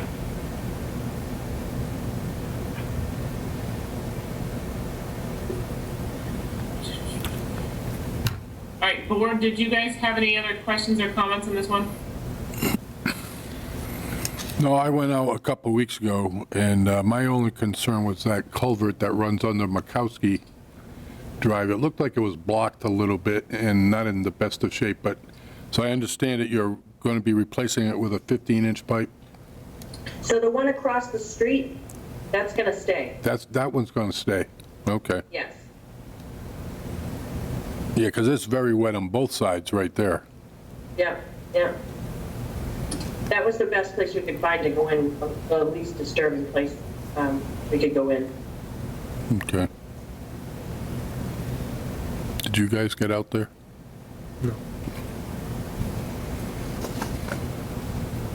And then, we also labeled the driveway, proposed 12-inch wide gravel driveway. We're going to keep that as gravel. Okay. So I'm just, I'm looking in my email because I know. Steve, did you put the updated plan on the OneDrive, or is it still in the emails?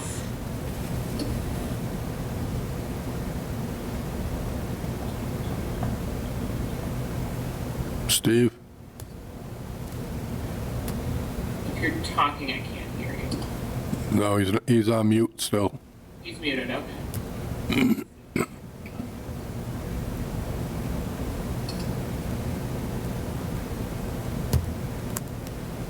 Sorry. Thanks, Art. No, I did. It's called Plan Revised. There's 2 sheets. Okay. I just put, Yep, gotcha. That's good. There's the revised detail sheet. And then there's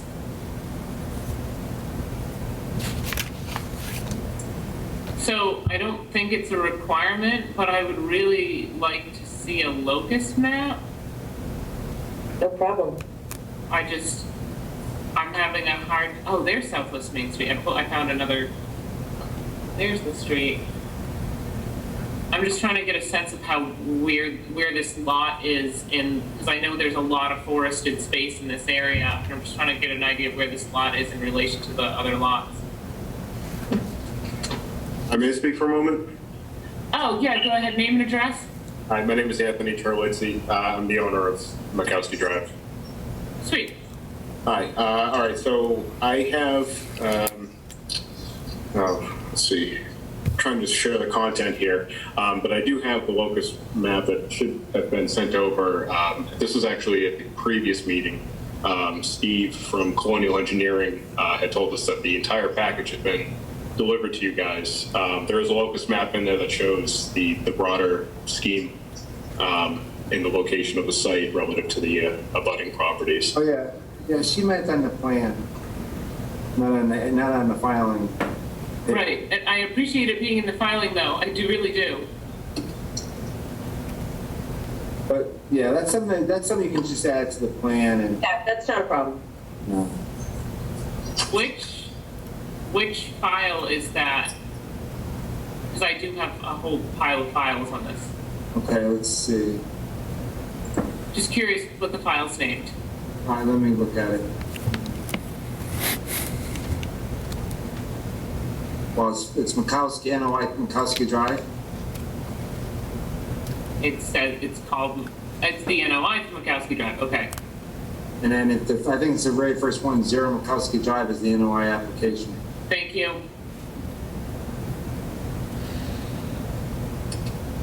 It will be, so let's go to the sheet. It's under. We're in the age of information, and now there's so much information I can't find a thing that I need. It's sheet, if you go on to PDF, sheet 19 of 36.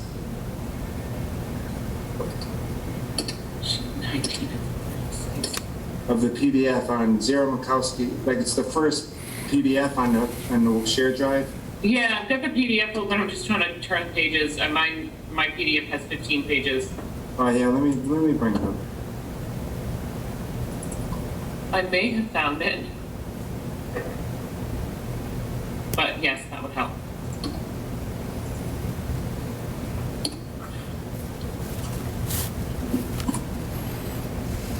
All right, I found it, here we go. Let me bring this up. All right, here we go.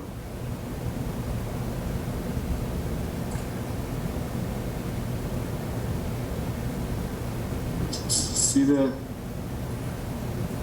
Oh, that's the Uxbridge Town line. that's what I'm Yeah. saying. It's good. Yeah. Oh, that's wild. Okay, I didn't realize it. That's cool. Here's Rhode Island. Yeah.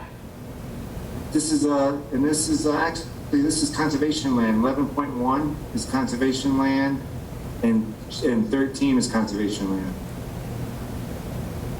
Okay. So this is the old Charlie French property. Charlie French owned 11, 13, 11.1. He donated 13 and 11.1 conservation about 15 years ago. We have a field back here that we mow, and then so this rest of this is owner unknown. Oh, interesting. Yeah, so you saw that double line because there was a dispute in an Uxbridge Town line. You can see the dashed line. I knew about that dispute because there's a cemetery. Yeah. Oh, cool. Cool, cool. All right, so that really helps clear that up for me. Thank you. So then the end of Makowski Drive, coming off the Douglas Pike, is technically in Uxbridge. It is. Interesting. Okay. All right. I already took a sidewalk. I don't need another sidewalk. I have as well. Board, what were any other comments from the board? No more from me. No, it sounds like they're good. This is a public hearing. Any comments from the public?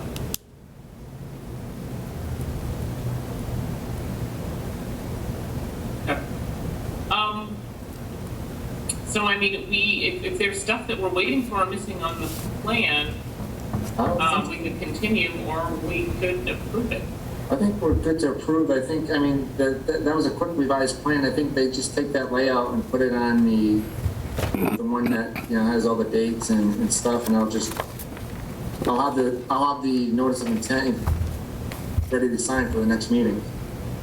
The order of conditions? Yeah.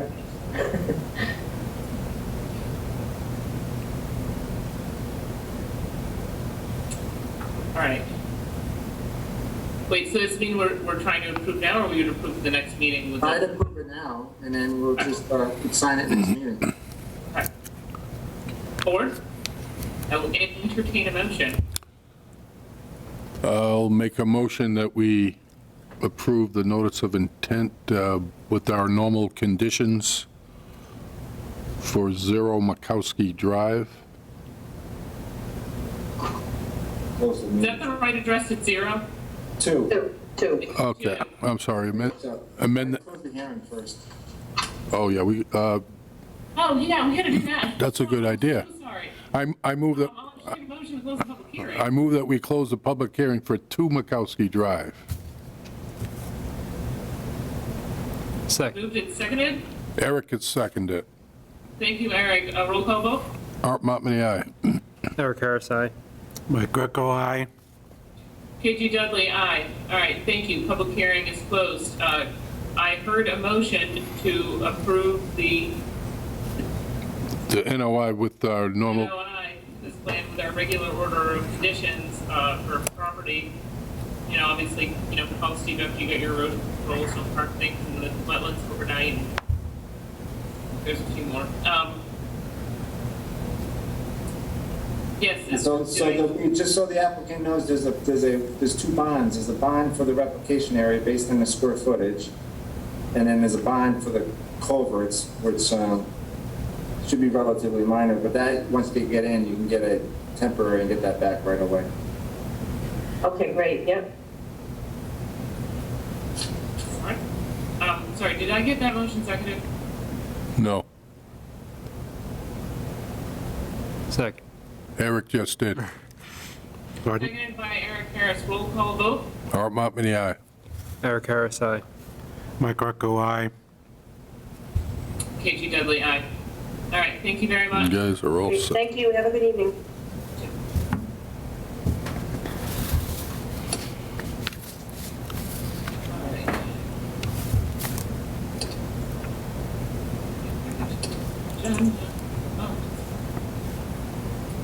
All right, thank you. Moving on to new business. Item number 11 at 7 PM. It is now 8:50. DP number 1430992. This is a public meeting. Update on the Wallen Lake Solar Project, 0 Wallen Lake Road. The town has hired Graves Engineering to do a peer review for Planning Board and Conservation Commission.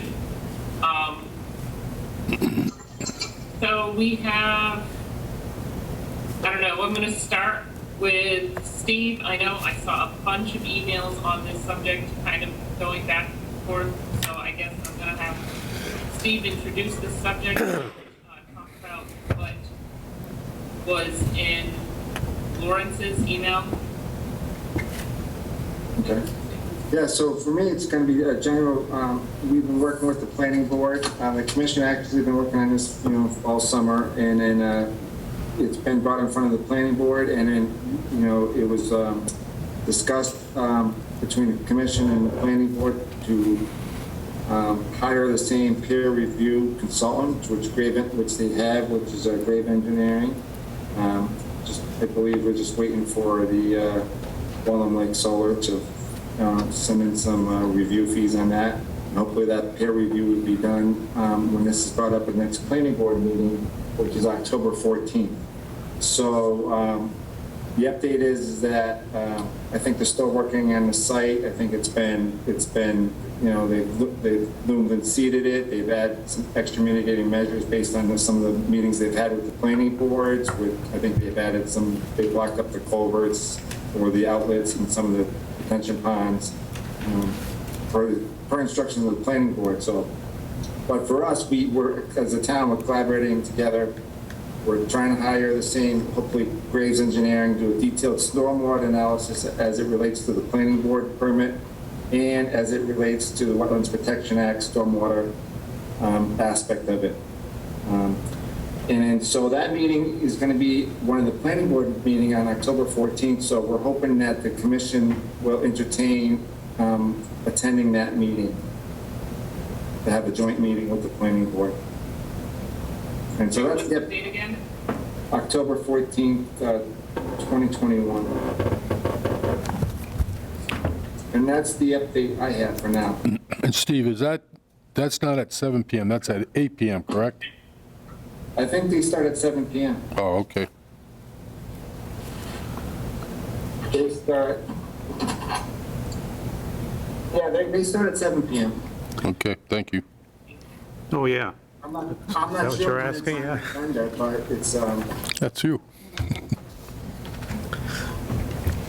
Oh, yeah, no, we could, I understand fully that we could be there all night. Fabulous. What was you say, entertain? I will entertain that thought. I will entertain it greatly. I'd be more than happy to be there. Rest of the board? Yeah, I'm good with that. I think you should vote on establishing a separate meeting, to hold a meeting on the 14th, because it's part of this meeting schedule, and allow us to post the agenda. Oh, okay. Yeah, for sure. So wait, to host that joint meeting, I not mean, to set another meeting for that meeting? We're going outside our meeting schedule that was Yes. voted on and set last December. And so we're adding a separate meeting, so. Okay. So, I will. thank you. No, I agree, absolutely. I will entertain a motion to add the joint meeting with the planning board on October 14th at 7 PM to our Conservation Commission meeting series schedule. So moved. Second. Thank you. Second. All right, motion moved and seconded. Roll call vote. Art Monmany, aye. Eric Harris, aye. Mike Greco, aye. KG Dudley, aye. Excellent. We will be there on the 14th.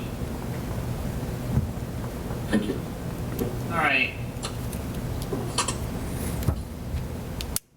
Great, so we'll talk about the stormwater then. Sorry, I'm just going through my agenda items. Okay, so that actually covers item number 12. Correct. And we've gotten our update on the project, and those are the last two items on our agenda.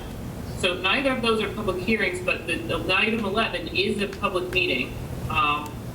So with the understanding that we are going to have a peer review for the planning board and the conservation commission of Wallem Lake, and the understanding that we are going to have that joint meeting on the 14th, is there anyone in the audience who would like to speak on this topic?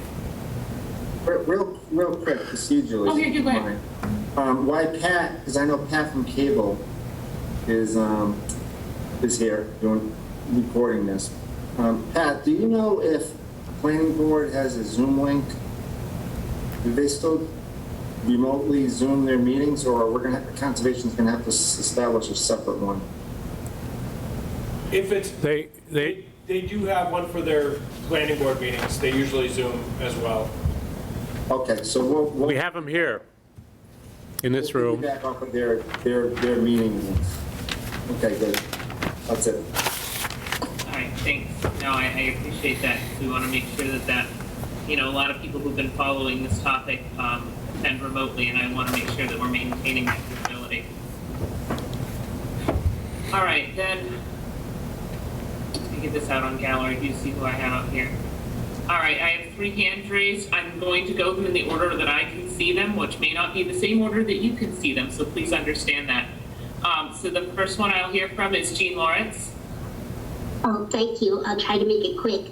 I think that Steve Zisk just mentioned that they closed the culverts or the pipes or something. Like, I know at the planning board meeting it was requested that they do that, and I want to clarify, was that actually done? That's question number 1. And then I have another. Okay. Steve? Let me go to your second question. I'll bring up an email that I was just sent to me so I can verify. Okay. And the second question was, have you gotten feedback from the Mass DEP on the site visit that they did at the school? We have not. Oh, okay. And any indication of when you would get that? That would seem like pretty useful for the October 14th. It keeps emails keep going out requesting it, but we haven't received anything. Okay. All right, so you want me to bring the email up, or you want me to read? I would rather have you bring it up. I don't know. I'm a little more visual. Okay, let me see if I I can. did also read it already, but I wouldn't mind seeing it again. Well, you can go on to more questions and let me bring it up on my computer. Okay, so then the next one I would go to is Greg Bentley. Good evening. Greg Bentley, 119 Shore. Just a couple things. I was going to ask the same thing Gene did, but if DEP didn't weigh in, it would just probably be good for somebody to bounce with them and see if they're going to throw some hand grenade into this after the 14th meeting. That wouldn't be helpful. If they have anything to say, it would be nice to hear from them before then. Now, did solar farms, I know this is a Concom meeting, not a planning board meeting, but did they submit plans? Because the planning board wanted them to submit plans for a remediation of a failed system, and then they were going to get a peer review. And so it sounds to me now like there's going to be a peer review. I don't know what the peer review is reviewing. There was confusion at the planning board meeting as to whether the peer review had ever been done or who did it. They didn't know. And so I'm just confused now as to what's getting peer reviewed, because. So under the, and I can't speak for the planning board, but I know the planning board is hiring a Graves Engineering to do a peer review for what they want him to do, right? To look at their applications or stormwater, I'm not too sure, but we didn't want to hire a separate company. We asked that Graves Engineering also review, when they're doing their peer review of the project, because they filed a notice of intent with the commission, and there was some stormwater report that was done, and there's a DEP number. We're asking Graves Engineering to review it as it pertains to the Wetlands Protection Act in our approved order of conditions. Oh, okay, that seems to be logical. I'm just still curious as to what they're having them review from, but I would email the planning board and ask them. Right. I do not want this, in this meeting, I do not want to misrepresent what they have. No, For the commission, we're obligated, we're looking at the Wetlands Protection Act regulations, and we want them to do a cursory peer review for what is in our jurisdiction. Okay, I understand. And just a couple of points is that we do remain concerned. We know there was some regrading of the road, which was one of the things on the 115 site approval. We're now concerned that we don't know where the low point of that road is. So there is, as of tonight, there is a large expanded non-historic waterway created on the east side of the road all along our frontage. It's coming through, the sump pumps are flailing away. Hopefully they haven't failed yet, and we are concerned with both the existence of that water, the fact that it can't get between culverts on that side, and where's it going to go over Shore Road when it comes. It would be nice if somewhere in this, in the peer review or something, if somebody would run a level run up that road and find out where the low point is now, because until this problem is ultimately solved, there will be another failure across that road, and we don't know who the lucky winner is now that Miller's regraded the road. We're fearful that it's us or our neighbor to the east, or someone further, to the south, or someone further to the north. We really don't know. And we're also concerned that all that standing water is now, it's essentially, the way it's been all season, I can pretty much assure everybody it's going to create new wetland along the east side of the road, and it's probably going to kill most of the trees that are close to the road, and we're concerned with those impacts too. So we just want to keep that in everybody's field of view, that it's not only that there's water crossing the road in different places and causing problems, but it's also flooding the east side of the street. And once again, I'll just repeat again for all clarity to everybody, that was a 12-inch pipe at 115, and it is now an 8-inch pipe with unknown capabilities through the private property. And we are fearful that if the solar farm gets their mitigation to, from its failed condition to perfection, that it still won't meet the bill. And that's a concern that remains with us. I guess that's all I got. Thank you. Okay, thanks, Greg. Actually, and I have to backtrack a little bit. Greg, your address again? 119 Shore Road. All right, thanks. And then I'm going to go back to Jean because I'm trying to answer your first question. And Jean, when you unmute yourself, can I also have your address again? Oh, yes, 119 Shore Road. Thank you. All right, go ahead. I'm going to try and get Steve to answer your first question first. Okay. Can you see the email? I can. I'll say I'm on vacation this week, and the main point to officially arrange the joint meeting next week. So if so, then the bulk of this discussion can take place at that meeting. By the way, of update, seeding is not complete on the site with different amounts of germination based on phasing of the install. Once this establishes, the engineers have calculated that discharge will be lower than pre-construction discharge. Number 2, analysis of the basin did not result in any meaningful reduction in discharge, more that the seed taking hold and vegetation establishing. Number 3, additional areas to install hay bales were staked out by the engineer to be installed this week to slow water and allow for increased infiltration. Number 4, water still entering our site from Wetland Lake Road during storms. Number 5, water still entering wetland from Birch Hill Road culvert during heavy storms. Number 6, 2 pipes on Shore Road still partially blocked with road sediment. And number 7, 1 pipe replaced with inadequate size. And So that's his update, and Yeah. so that's just what, I mean, I'm sure that we can all discuss this at the 14th. Yeah, so I have Madeline Myers here, and can she ask, or is that okay? She can. Please note that I also see Amy with a hand up and a Zoom user, but yes, Madeline, go ahead, name and address. Madeline Myers, 117 Shore Road. My driveway in my yard has been terribly destroyed because of this water flow, which has continued and still continues. And until the historical flow is brought back to the original pipe size in the original culvert across from 115 Shore, I feel that my property is going to continuously degrade. I've lost bushes, holly trees. I've lost a lilac that was planted 40 years ago.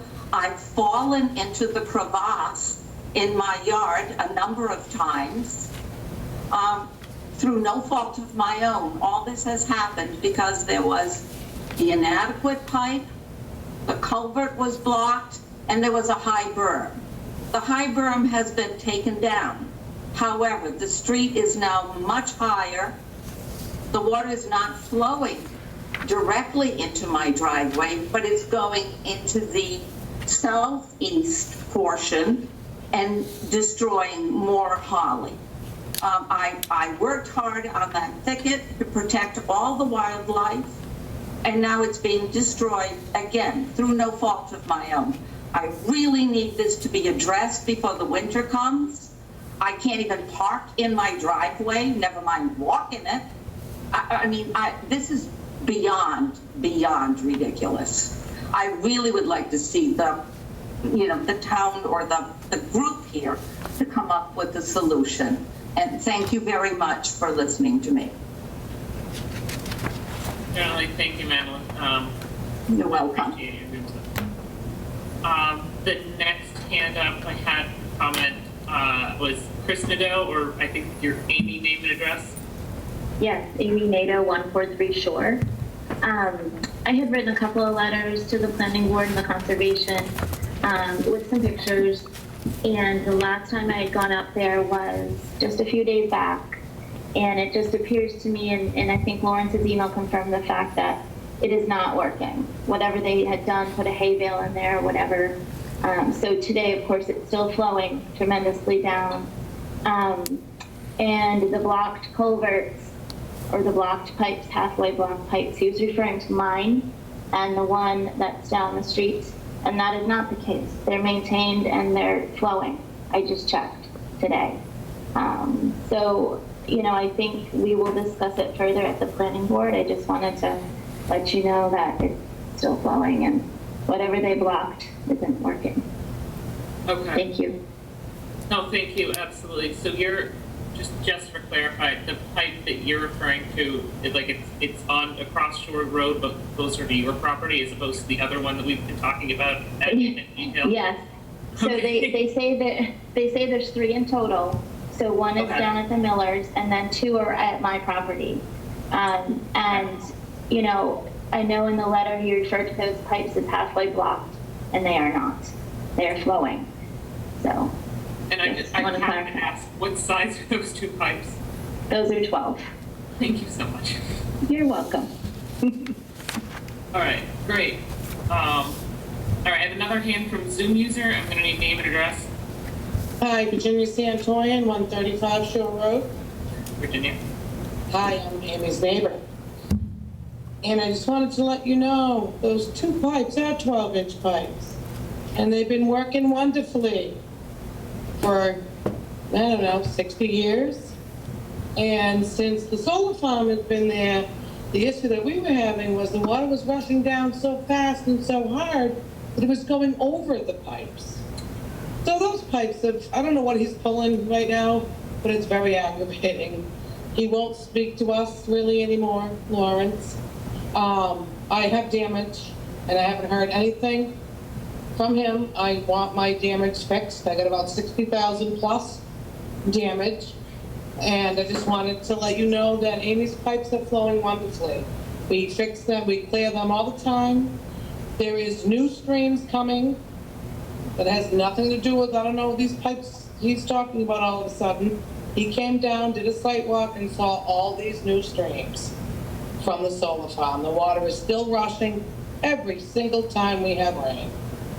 And he didn't block what he was supposed to block, I guess. The planning board had a meeting September 9th, and she declared an emergency block of those pipes up top, culverts, whatever they are, and nothing's done. It's still flowing the same amount as it's always been. So now this new meeting that we're having with the planning board, it's public, correct? Oh, yeah. Okay, we're gonna discuss this whole thing all over again. We are. Okay, because the September 9th meeting that I looked at, no one was aware of what was going on at our end, which shocks me. Okay. Yeah, somebody said that I wish I knew about this earlier. We've been doing this since July. Yeah, no, I know. Right, so I don't know how they're not aware. Okay. So they're gonna be, but I just would hope to think that they were aware. They know what's going on, correct, from you guys, or no? I mean, we post things publicly more than 24, 48 hours in advance on the town site. Yeah, I've made them aware. I don't know the exact date, but aware of what? Excuse me? Aware of what? What were you asking? Aware of the whole situation down in 135 Shore Road?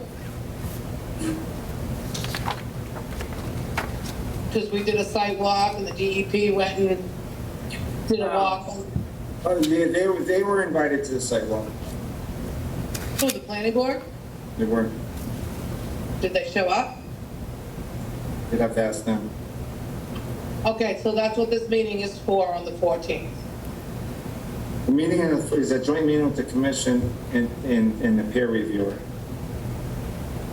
Okay, so this meeting isn't with the planning board? It is, the 14th is with the planning board and the peer reviewer, but not the DEP. Yeah, no, I realize that. We're still waiting for the information from the DEP. Yep. Okay, because again, on September 9th, somebody has spoken about the DEP in February of 2020, and everything that had happened, they predicted would happen February 2020. Excuse me, and they still did the project, and this is what happened. So the planning board knows, obviously, about that information. Okay, as long as we can be heard on the 14th. I don't know who's going to be chairing that meeting, but I believe that's the intent. Okay. Okay, thank you. Certainly. All right, I'm going to ask because I can't see. Is there anybody in the room who wanted to speak? Like in Douglas in the space? Okay. Thank you. All right, is everyone else? Oh, Greg, did you have another question or? Yeah, just real quickly, in reference to, that's the first I'd seen Lawrence Cook's email. Oh, okay.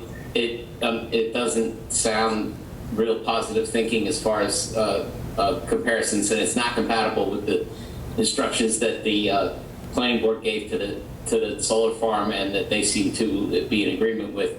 But I'll just say from the standpoint, I'm not trying to, I'm a 40-year civil engineer. I've been doing this my whole life, and they had a completely failed stormwater mitigation system that was clearly shown by the videos that were passed around in the emails. I haven't been to the site, but everybody on the planning board agreed with that, and that email's not in conformance. So I'm just letting you know, the stormwater ponds, they need work, rework, re-engineering. Still haven't seen any calculations on any of this, and hopefully the peer review engineer will pick that all up and they'll get through it. But to the first statement that that solar farm would be brought to pre-construction conditions by putting grass underneath the solar panels is the most ridiculous engineering statement I've heard in at least a few months. So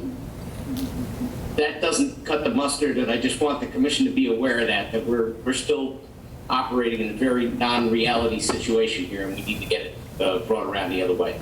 And in my sincere thanks for all the effort that you people have put into this, because I know this is a mess, and nobody wants to dwell in it, but we've got to fix it before the houses start falling down and the foundations start getting undermined. Thank you. Sure.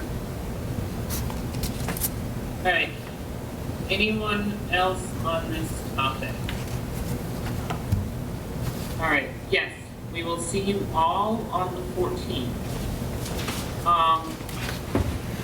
Yes, that would be great if the people from the Concom can come, because there was a real lack of communication, not I'm saying on the Concom, but the planning board was kind of making it sound like, oh, didn't the Concom handle this? And you've explained that it wasn't in your purview, it was in theirs. So I think that needs to come across real clearly. Okay. No, we can certainly talk about that. I mean, that's why I'm glad that Steve had us do a vote, that was because we all checked to make sure that we're available to that meeting. Thank you. Thank you. Right. All right, if I don't have anything else, I will entertain a motion to adjourn. I'll move that we adjourn at 9:16 PM. Second.